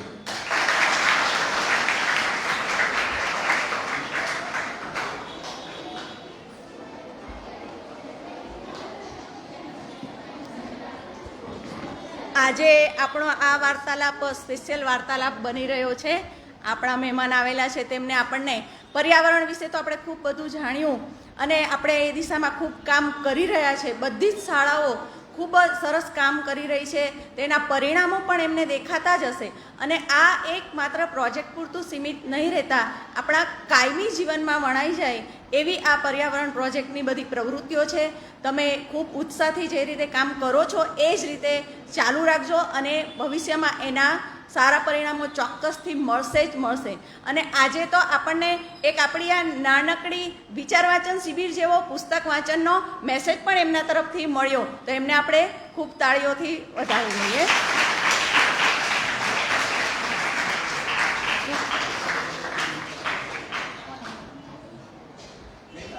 હા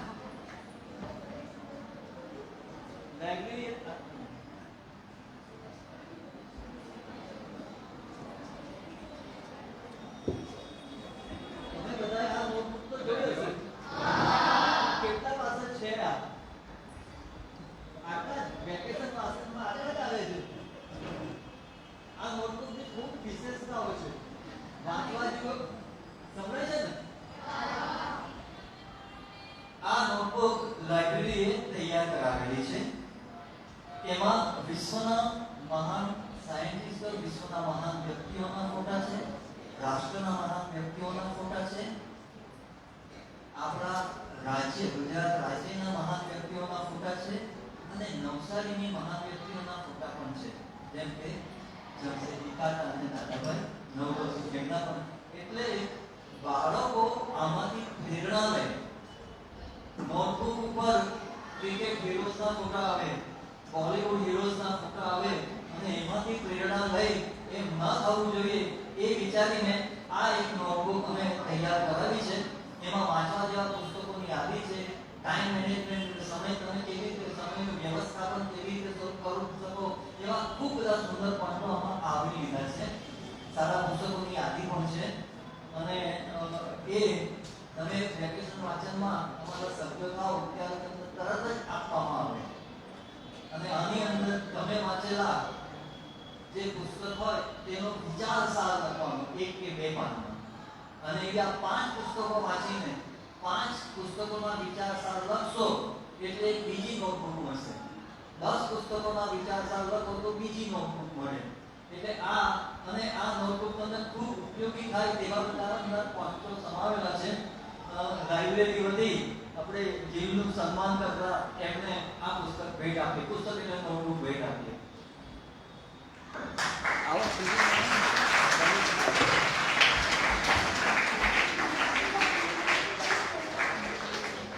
He cannot read Gujarati. Otherwise આપણે 125 વર્ષનો સવા શતાબ્દીનું પુસ્તક તૈયાર કરેલું છે જ્ઞાનપીઠ વૈભવ, તે પણ આપી શકાય. પણ સિદ્ધ સી કેનોટ રીડ ગુજરાતી આપણે એમને આ પુસ્તક આપવાનું, આ નોટબુક આપવાનું પસંદ કરેલું છે. Thank you very much. Thank you for being with us.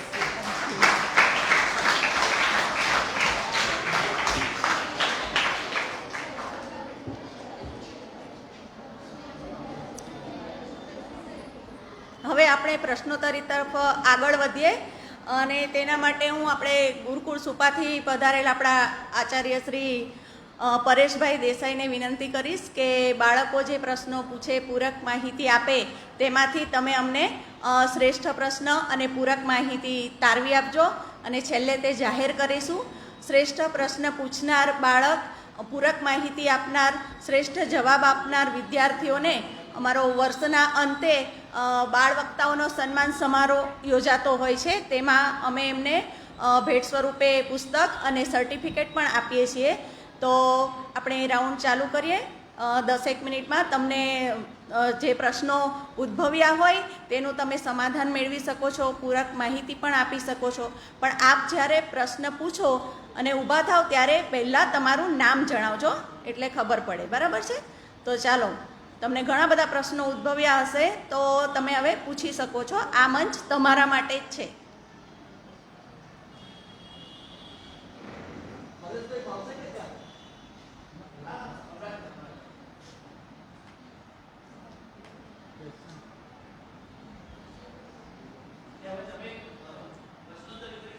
પ્રશ્નોત્તરી કરી શકો છો બેટા તમે. આ ચારે ચાર પુસ્તકોમાંથી તમને કોઈ પ્રશ્નો થયા હોય, તમારે કંઈ જાણવું હોય અથવા તો એને રિલેટેડ કોઈ માહિતી આપવી હોય, કારણ કે અત્યારે આપણો પ્રોજેક્ટ ચાલી રહ્યો છે તો તમે પર્યાવરણને રિલેટેડ ખૂબ બધું વાંચન કરતા હશો, તેને રિલેટેડ નવું કંઈક જાણતા પણ હશો, તો એ પૂરક માહિતી પણ આપી શકો છો. આ ચારે ચાર પુસ્તકોમાંથી તમારે જે પણ બાળ વક્તાને પ્રશ્ન પૂછવો હોય તે તમે પૂછી શકો છો. ચાલો, કોઈને કોઈ પ્રશ્ન જ નથી? પ્રશ્નો આપણી પ્રગતિના પગથિયા છે બેટા, એટલે પ્રશ્નો થવા જ જોઈએ. Very good. હા, હું ગણિત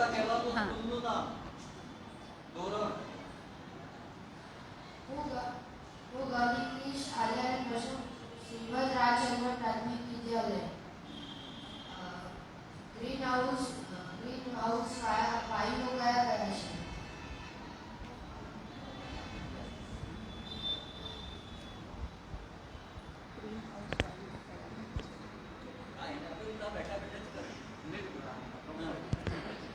ગ્રીન હાઉસ વાયુઓ 6 છે: ozone, methane, nitrous oxide, carbon dioxide, chlorofluorocarbon અને જલબાષ્પ.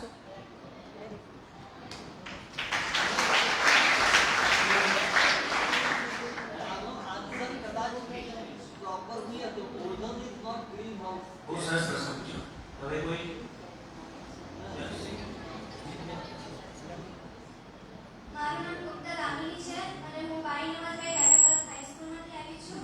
મારો પ્રશ્ન આપીને છે કે પુસ્તકો કેમ વેસ્ટ ન કરવી જોઈએ? પુસ્તકોના પાના કેમ વેસ્ટ ન કરવા જોઈએ? કેમ વેસ્ટ ન કરવા જોઈએ?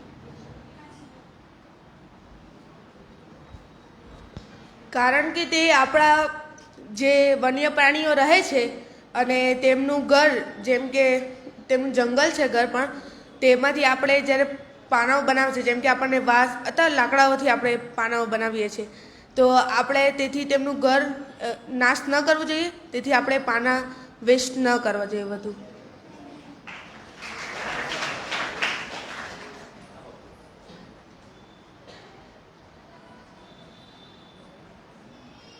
બીજા કોઈએ? હા, મારું નામ જેના સંજય કુમાર મિસ્ત્રી છે. હું શ્રીમદ રાજચંદ્ર પ્રાથમિક વિદ્યાલયમાંથી આવી છું. હું ભાયાદાને પ્રશ્ન કરવા ઈચ્છું છું કે ઓઝોન વાયુ શા માટે જરૂરી છે? વાતાવરણ.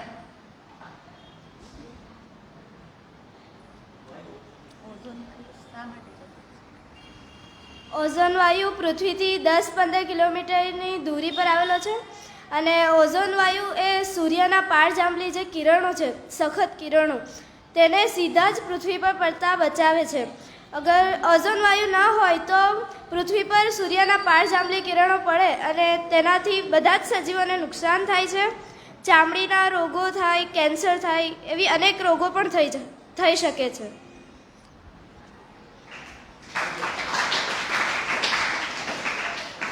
ઓઝોન વાયુનું આખું એક લેયર છે પૃથ્વીની ફરતે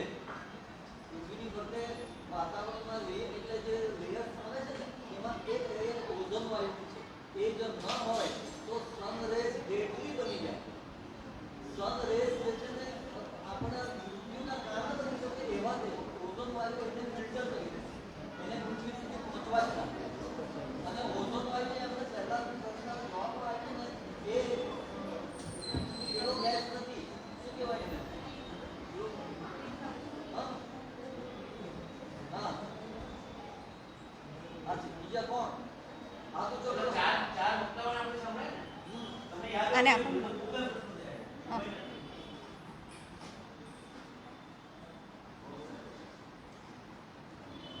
મારું નામ નવ્યા મિસ્ત્રી છે. હું આન્યાને પ્રશ્ન પૂછવા માંગુ છું. ભૂકંપથી ખેતીના પાકોને શું નુકસાન થાય છે?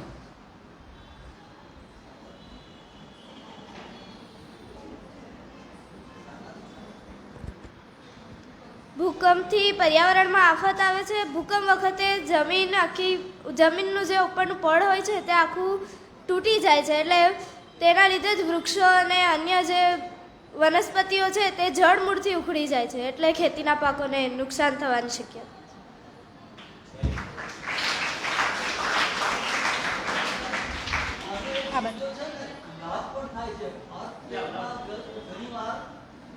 લાવા પૃથ્વીની અંદર રહેલો લાવા ખબર ને તે બહાર નીકળે છે અને લાવા જ્યાં જ્યાં આગળ થાય ત્યાં આગળ કાળા પથ્થરોનું ખાલી જમીન બને છે અને તેમાં એક વિશિષ્ટ પાકો પણ થતા હોય છે. એટલે જમીનનું નિર્માણ પણ થતું હોય છે. વેન અર્થક્વેક હેપન્સ ઘણી વાર જમીનનું નિર્માણ થતું હોય છે. મારું નામ સેજલ ગોલખિયા છે. હું બાયના મસ્બાઈ ટાટા ગર્લ્સ હાઈસ્કૂલની 9મા ધોરણની વિદ્યાર્થી છું. મારો પ્રશ્ન મોહમ્મદ આકિબને છે કે પ્રાણીઓ આપણા પ્રકૃતિ માટે શા માટે એટલા મહત્વના છે અને તેમને બચાવવા માટે આપણે શું શું ઉપાય કરી શકીએ છીએ? વન્ય પ્રાણી આપણા ધરતીની અનમોલ ધરોહર છે, તો આપણે તેને બચાવવા માટે તો કંઈક કરવું જ જોઈએ. જેમ કે આપણે અત્યારે તે પ્રશ્ન કર્યું ગુતા દામિનીએ કે આપણે કાગળનો દુરુપયોગ ન કરવો જોઈએ. તેથી જ આપણે તેમાં પણ આપણે વૃક્ષો ન કાપવા જોઈએ, જેનાથી તેમનો રહેઠાણનો નાશ થાય. આપણે કોઈ પણ પ્રાણીઓને મારવા ન જોઈએ. તે આપણે ધરતીની એક અનમોલ ધરોહર છે, જેને આપણું બચાવવું જોઈએ. આપણે તેને એટલે અત્યારે હાથીને તેના દાંત માટે મારી દેવામાં આવે છે. એવા એવા ઘણા બધા પ્રાણીઓ છે જેને કંઈક વસ્તુના લીધે મારી દેવામાં આવે છે. તેમને બચાવવા માટે આપણે શું શું કરી શકીએ? તે કરતાં રોકવું જોઈએ તેઓને. પણ આપણે શું કરી શકીએ છીએ જેનાથી તે પ્રાણીઓ બચે?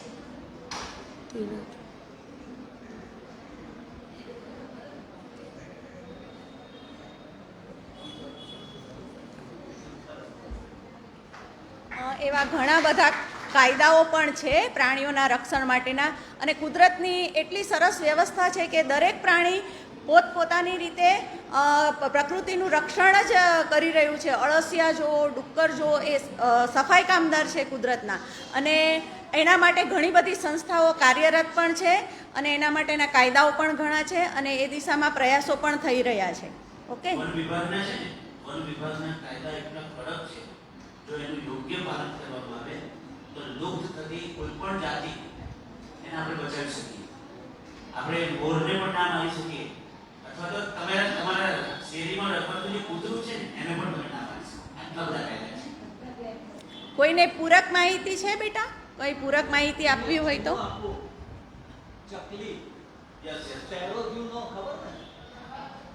આજથી 25 વર્ષ પહેલા મારા ઘરમાં ચકલીના એટલા બધા માળા બાંધતા હતા અને તે ઘાસ લાવે ને માળો બાંધે એટલે હું તો રમૂજમાં કહેતો કે તમે એક ગાય પાળો તો એ ગાયનું બધું ઘાસ આ ચકલી લાવી આપે.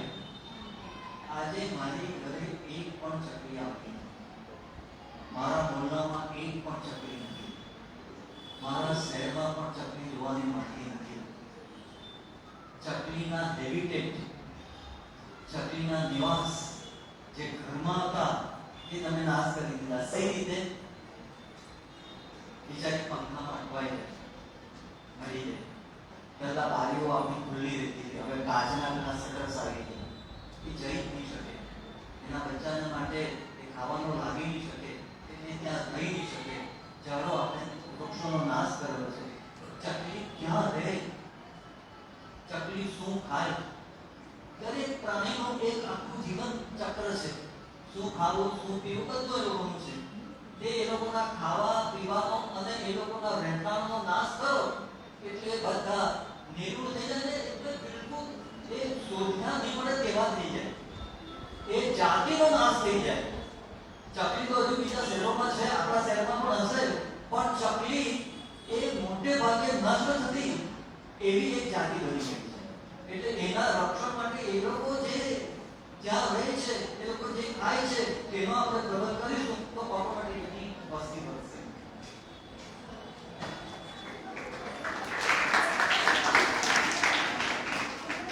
હવે કોઈને કોઈ પૂરક માહિતી કે પ્રશ્ન હોય? મારું નામ પરેશ યશોભાઈ, હું ગુરુકુળમાંથી આવ્યો છું. એટલે આપણે જે રાઇનો અને એલિફન્ટને મારીને તેના દાંત અને રાઇનોનું શીંગ વેચે છે ને, એની જગ્યાએ આપણે રાઇનોનો બેહોશ કરીને તેના શીંગ કાપીને ગવર્મેન્ટે સાઉથ આફ્રિકાના જંગલોમાં આવી સ્કીમો ચાલે છે. જે રાઇનો હોય ને એને બેહોશ કરીને એના શીંગ કાપી નાખે અને સિંહ વગર માટે સિંહ વગર જે રાઇનો થઈ જાય એટલે શિકાર કરવા કેમ શિકાર કેમ કરે કે એનું કાંઈ કામ નથી. જે સિંહ હોય એનું જ કામ હોય છે શિકાર. એવી રીતે આપણે ઇન્ડિયામાં એવો પ્રોજેક્ટ ચાલુ કરી શકાય રાઇનો અને એલિફન્ટ માટે. એલિફન્ટને રાઇનોને બેહોશ કરીને તેના એલિફન્ટના દાંત અને રાઇનોનું સિંગ કાઢીને આપણે ગવર્મેન્ટ પોતાને સાચવી રાખી દે નહીં તો સેલ કરી નાખે, પણ જે એલિફન્ટ અને રાઇનોની મળતી સંખ્યા સુધી ઘટી જાય ઓટોમેટિક. વેરી ગુડ, સરસ પૂરક માહિતી, ખૂબ સરસ પૂરક માહિતી આપી બેટા. હવે કોઈને કોઈ પ્રશ્ન છે? નહીંતર આપણે હા એક છેલ્લો ક્વેશ્ચન. હા બેટા, આપણે સમય મર્યાદાને ધ્યાનમાં રાખીને આજે છેલ્લો ક્વેશ્ચન 11 હું ડાબી બ્રિક્સ મારો પ્રશ્ન અહીં જેટલા પણ બેઠેલા છે તેમને બતાવે છે કે આ ચાર જણે અથવા તમે કોઈએ જે પણ પુસ્તક વાંચી છે તે કાગળથી બની છે, બરાબર? હવે કાગળ આપણને ઝાડ કાપીને જ બનાવે છે. તો આપણે જો કોઈ પુસ્તક વાંચવી હોય તો તે પુસ્તક બનાવવા માટે ઝાડ કાપવા પડે છે. એની કેટલી બધી પુસ્તકો છે, વિચારો હવે એટલી પુસ્તક બનાવવા માટે કેટલા ઝાડ કાપ્યા છે. તો શું તમને ખબર, કોઈને એનું જાણકારી છે કે આપણે ઝાડ કાપ્યા વગર કોઈ પુસ્તક બનાવી શકીએ અથવા પુસ્તક ન વાંચીએ કે સાંભળીએ, કોઈ પાસેથી બોલીને સાંભળીએ તો શીખવા સારું મળે?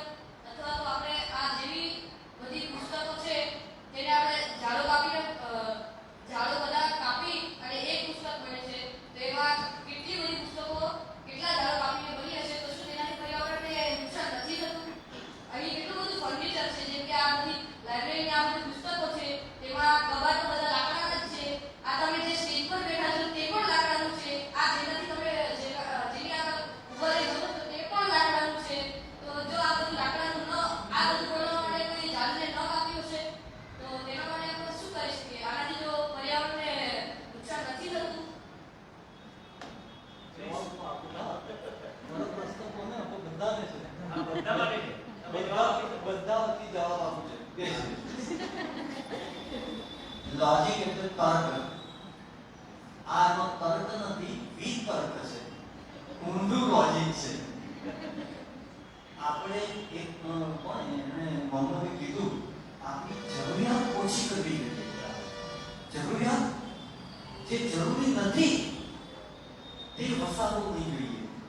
આપણી કમ્ફર્ટ, આપણી સહુલિયત માટે આપણે એસી લગાવીને ચલાવીએ એ આપણી જરૂરિયાત નથી, આપણે એમને બેસી શકીએ. એ વાત તારી બરાબર, પણ પુસ્તકો તો જ્ઞાન આપે છે અને એ અત્યારે આ જે પુસ્તકના પાના બને છે, પેજીસ બને છે, તે સંપૂર્ણ જંગલ યુરોપમાં એટલે નોર્થમાં અને સાઉથ એકદમ સાઉથમાં જે દેશો છે ત્યાં બને છે. ઠંડા પ્રદેશોમાં, અને જંગલના જંગલ છે. ઘણા બધા ઘાસમાંથી પણ બને છે આ પુસ્તકના પેજીસ. અને આ આપણા જ્ઞાનના વર્ધન માટે છે. પહેલા આપણે જ્ઞાન કેવી રીતે મેળવતા હતા? નહીં હતા પુસ્તકો. આજથી 2000, 3000, 4000 વર્ષ પહેલા પુસ્તકો હતા જ નહીં. ત્યારે તરુણોપકરણ ગવાતું, રામાયણ ગવાતું, યાદ રાખતા અને આગળ વધતું, બીજી પેઢીમાં જતું. બીજી પેઢી ત્રીજી પેઢીને આપતી.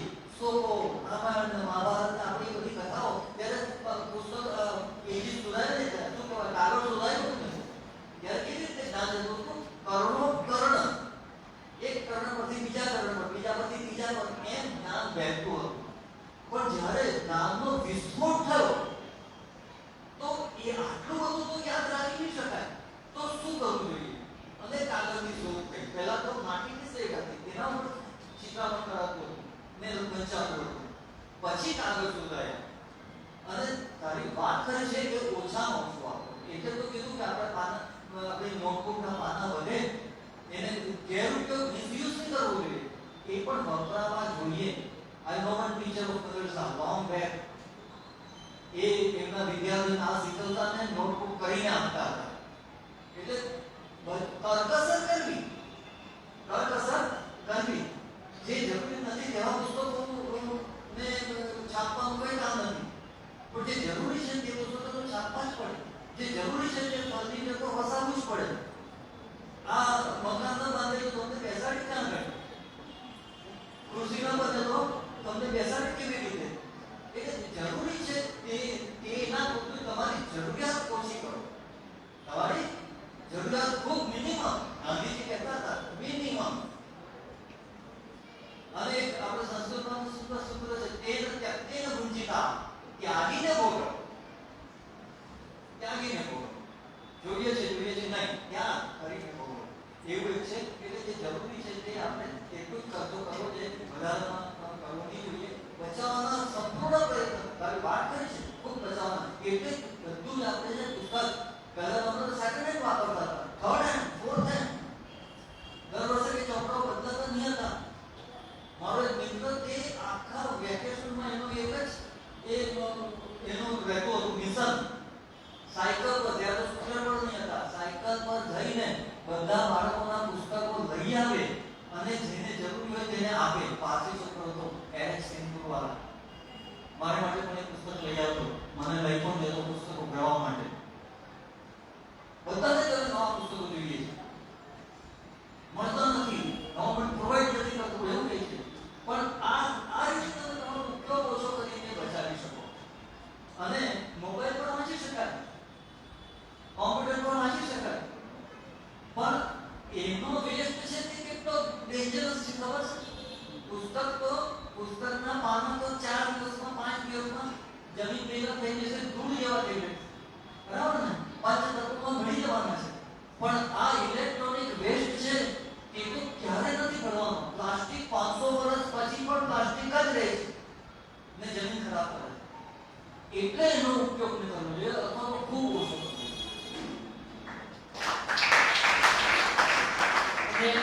સેકન્ડ હેન્ડ પુસ્તકોની એટલે કે લાઇબ્રેરી આવીને તમે 2-4 જણા સાથે અલગ અલગ પુસ્તકોની વાતો કરો ને તો તમારો શબ્દ ભંડાર વધે. અને લાઇબ્રેરીમાં એક પુસ્તક એક જણ નથી વાંચે, 500 થી 1000 2000 લોકો વાંચે એટલે ઓટોમેટિક પેજીસ ઓછા બને અને એટલી જ એન્વાયરમેન્ટ બચે. એટલે જેટલી થાય એટલી વધારે લાઇબ્રેરીનો યુઝ કરો, પ્રાઇવેટ બુક્સ ની ખરીદવી. હાયર એજ્યુકેશન એટલે કે એન્જિનિયરિંગ છે, મેડિકલ છે, કોમ્પ્યુટરનું હાયર એજ્યુકેશન છે, તો તેના ઘણા બધા વાલીઓ, ઘણા બધા વિદ્યાર્થીઓ પોતાનું ભણતર પૂરું થાય પછી પુસ્તકો અમને આપી જતા હોય છે. અમે એને ફ્રી આપીએ છીએ, મૂકીએ એને સજાવીને મૂકીએ અને જેને જોઈતા હોય તે લઈ જાઓ. મેડિકલના બુક્સ છે, એન્જિનિયરિંગના બુક્સ છે, ઇલેક્ટ્રોનિક્સના બુક છે, એ બધા અમે રાખીએ છીએ એટલે અમને કોઈ આપે છે, પરચેસ નથી કરતા. પણ જેને જરૂર હોય તે લઈ જઈ શકે. અમે અમારા જુદા જુદા ગ્રુપોને મૂકીએ પણ છે. અત્યારે પણ હશે મૂકેલા છે કે કાંઈ હા, અવારનવાર મૂકતા જ હોય છે. અવારનવાર અમે મૂકતા હોઈએ છીએ. એન્જિનિયરિંગ, કોમ્પ્યુટર બચાવવાનું પ્રયાસ.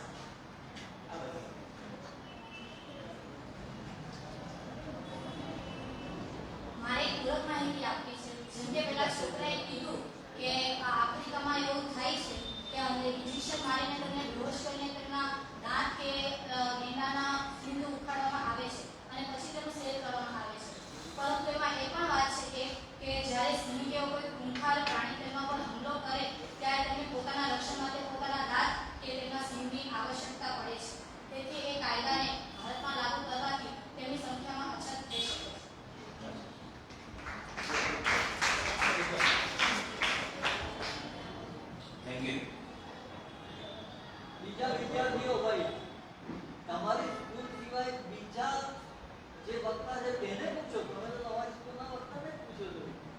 તમને શિક્ષકો એવું કહ્યું કે આ પ્રશ્ન પૂછવાનો તમે ક્રોસ કરો ને, દાખલા તરીકે મોહમ્મદ બોલ્યો છે તો મોહમ્મદને ગુરુકુળ વાળા પ્રશ્ન પૂછે, ગુરુકુળનો જે વિદ્યાર્થી છે એને કાકા વાળા પ્રશ્ન પૂછો.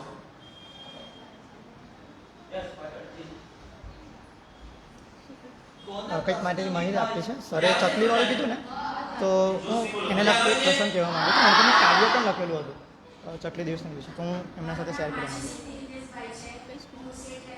ટાટા ગર્લ્સમાં. મારો પ્રશ્ન આવી જઈને છે, આપણને ફાયદા કઈ રીતે થઈ શકે? આંખોની દ્રષ્ટિ સુધારવા માટે ચશ્મા, નેત્રમણીને પડદાની તબીબી સારવાર કરવી પડે છે. સાયન્સ હેલ્પ ધેમ. ટૂંકમાં છે ને, જય જ્યારે શરૂઆત કરી ત્યારે એવું કરેલું કે આપણે મોટા ભાગે એવું સાંભળીએ છીએ કે ખુલ્લા પગે ઘાસ ઉપર ચાલવાથી આંખો સુધરી જાય, પણ એનો કોઈ વૈજ્ઞાનિક પુરાવો નથી, એવું જયનું કહેવું છે. એટલે જે પુસ્તક વાંચ્યું એ સરસ વાત છે. સેજલ, મને નામ યાદ નહીં. મારો સવાલ આલિયાને છે. એ પોતાના વક્તવ્યમાં એક વાત રજૂ કરી કે વૃક્ષોને રસ્તા પર રોપવાથી તેની શોભા વધે છે, તો એ કઈ રીતે તેની શોભા વધે છે અને તેના શું ફાયદા પણ થાય છે?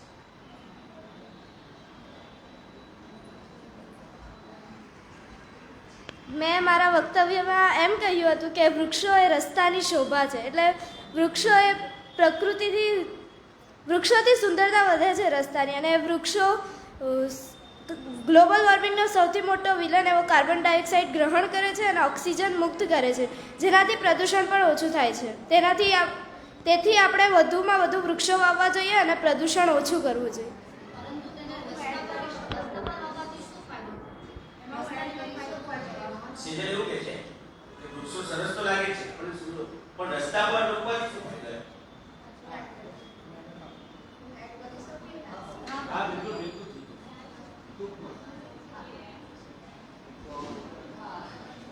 હવે એને જે વાત કરી એ તો સાચી વાત છે કે કાર્બન ડાયોક્સાઇડ ને ઓક્સિજનની આપણે જે વાત કરતા હોય છે, પણ બીજું એક મેઇન કારણ છે કે જ્યારે વાહન વ્યવહાર થાય છે તો એ અવાજનું ધ્વનિનું જે પ્રદૂષણની વાત કરીને તો એ અવાજનું શોષણ કરે છે વૃક્ષો. એટલે આપણે જોઈએ છીએ કે આપણે જતા હોઈએ કોઈ પણ જગ્યાએ રસ્તા ઉપર તો આજુબાજુ વૃક્ષો હોય છે, એનું એક કારણ એ પણ છે. અને આગળ એવું અમે નાના હતા, હું જ્યારે નાની હતી અને હું ભણતી ત્યારે કે છે એરપોર્ટની આજુબાજુ એવું કહેવાતું કે મહેંદીના વૃક્ષો વધારે વાવાતા, એવું મેં સાંભળ્યું છે. મારા શિક્ષકે મને એવું કહેલું હતું, એટલા ધ્યાનમાં છે કે મહેંદીના વૃક્ષો એની જે એબ્ઝોર્બ એટલે કે અવાજનું શોષણ કરવાની કેપેસિટી વધારે છે. હા, એટલે ઊંચા નથી થતા, એટલે કોઈ રીતે નડતર રૂપ નથી, એવું મેં ક્યાંક સાંભળેલું છે. અને એમણે જે શોભા વધારે છે, તમે દાંડી જાઓ ને તે એરું 4 રસ્તાથી આગળ પેથામ સુધી ગ્રીન કેવ છે, બંને તરફ વૃક્ષોના વાગેલા છે, બરાબર? બહુ મોટા વૃક્ષો ઉગેલા છે, એટલે આમ લીલી ગુફા બનેલી હોય તેવું લાગે. એ સારું લાગે કે નહીં? શોભા વધારે કે નહીં? એટલા માટે હવે આપણી પાસે સમય ઓછો છે, ખૂબ બધા સવાલો તો થાય, પણ રિક્ષાઓ આવી ગઈ છે એવું મને કહેવામાં આવ્યું. રિક્ષાઓ આવી ગઈ છે એટલે આને અહીં જ બંધ રાખીએ. પણ આવતે વખતે જે પણ આવે તમારા વિદ્યાર્થી, તમે આવો મિત્રો, પ્રશ્ન તો બધાને જ થાય, ખબર જ જોઈએ. પ્રશ્ન કોણ નહીં પૂછે? જેને બહુ આવડતું, બધું જ આવડતું હોય તે પ્રશ્ન નહીં પૂછે, અથવા જેને કંઈ નથી આવડતું, રસ જ નથી, તે પ્રશ્ન નહીં પૂછે. બાકી બધાને પ્રશ્ન થવા જોઈએ, પ્રશ્ન પૂછાવા પણ જોઈએ. હવે હું પરેશભાઈને આપું છું.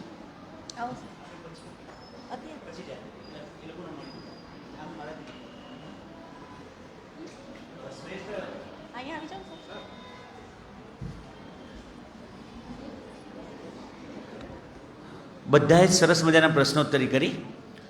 છેલ્લે સેજલે પૂછ્યું કે વૃક્ષો રોડ ઉપર એટલા માટે, હાઈવે પર છે ને લાઇટિંગ થાય, તમે જ્યારે કાર લઈને, અમે મોટાભાગે મારે પાટણ જવાનું હોય તો રાત્રે સામેની ગાડી આવે ને એ જો આપણા પર ફ્લેશ મારે તો વૃક્ષો હોય વચ્ચે તો એ આપણને નડતું નથી. પૂરક માહિતી.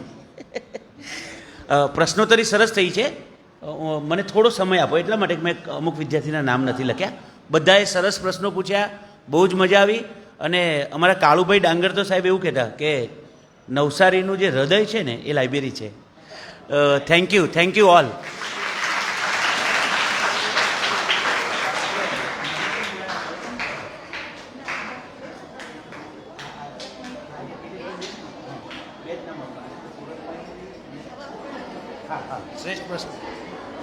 આપણે શ્રેષ્ઠ પ્રશ્ન માટે સેજલને આપણે શ્રેષ્ઠ પ્રશ્ન માટે અને બધાના સરસ જવાબ કોને આપ્યા છે તો આલિયાએ છે ને બહુ મુદ્દાસર અને પદ્ધતિથી જવાબ આપ્યા છે. બાકીના પણ બહુ સરસ, બધાએ સરસ કામ કર્યું છે. બરાબર. કેટલાકના નામ મને યાદ નથી. અને પૂરક માહિતીમાં શ્રેય પટેલ, હા, એ પૂરક માહિતી અને સતત માહિતી આપે છે. તો એક વિદ્યાર્થીએ છે અને બાકીના પણ બધાના સરસ મજાના પ્રશ્નોત્તરી છે. કેટલાક વિદ્યાર્થીનું નામ હું પૂછવા માગું છું, એટલે 2 મિનિટ જેમને પ્રશ્નો પૂછે ને એ મને મળીને જજો, ખાલી 1 જ મિનિટ માટે. Thank you all.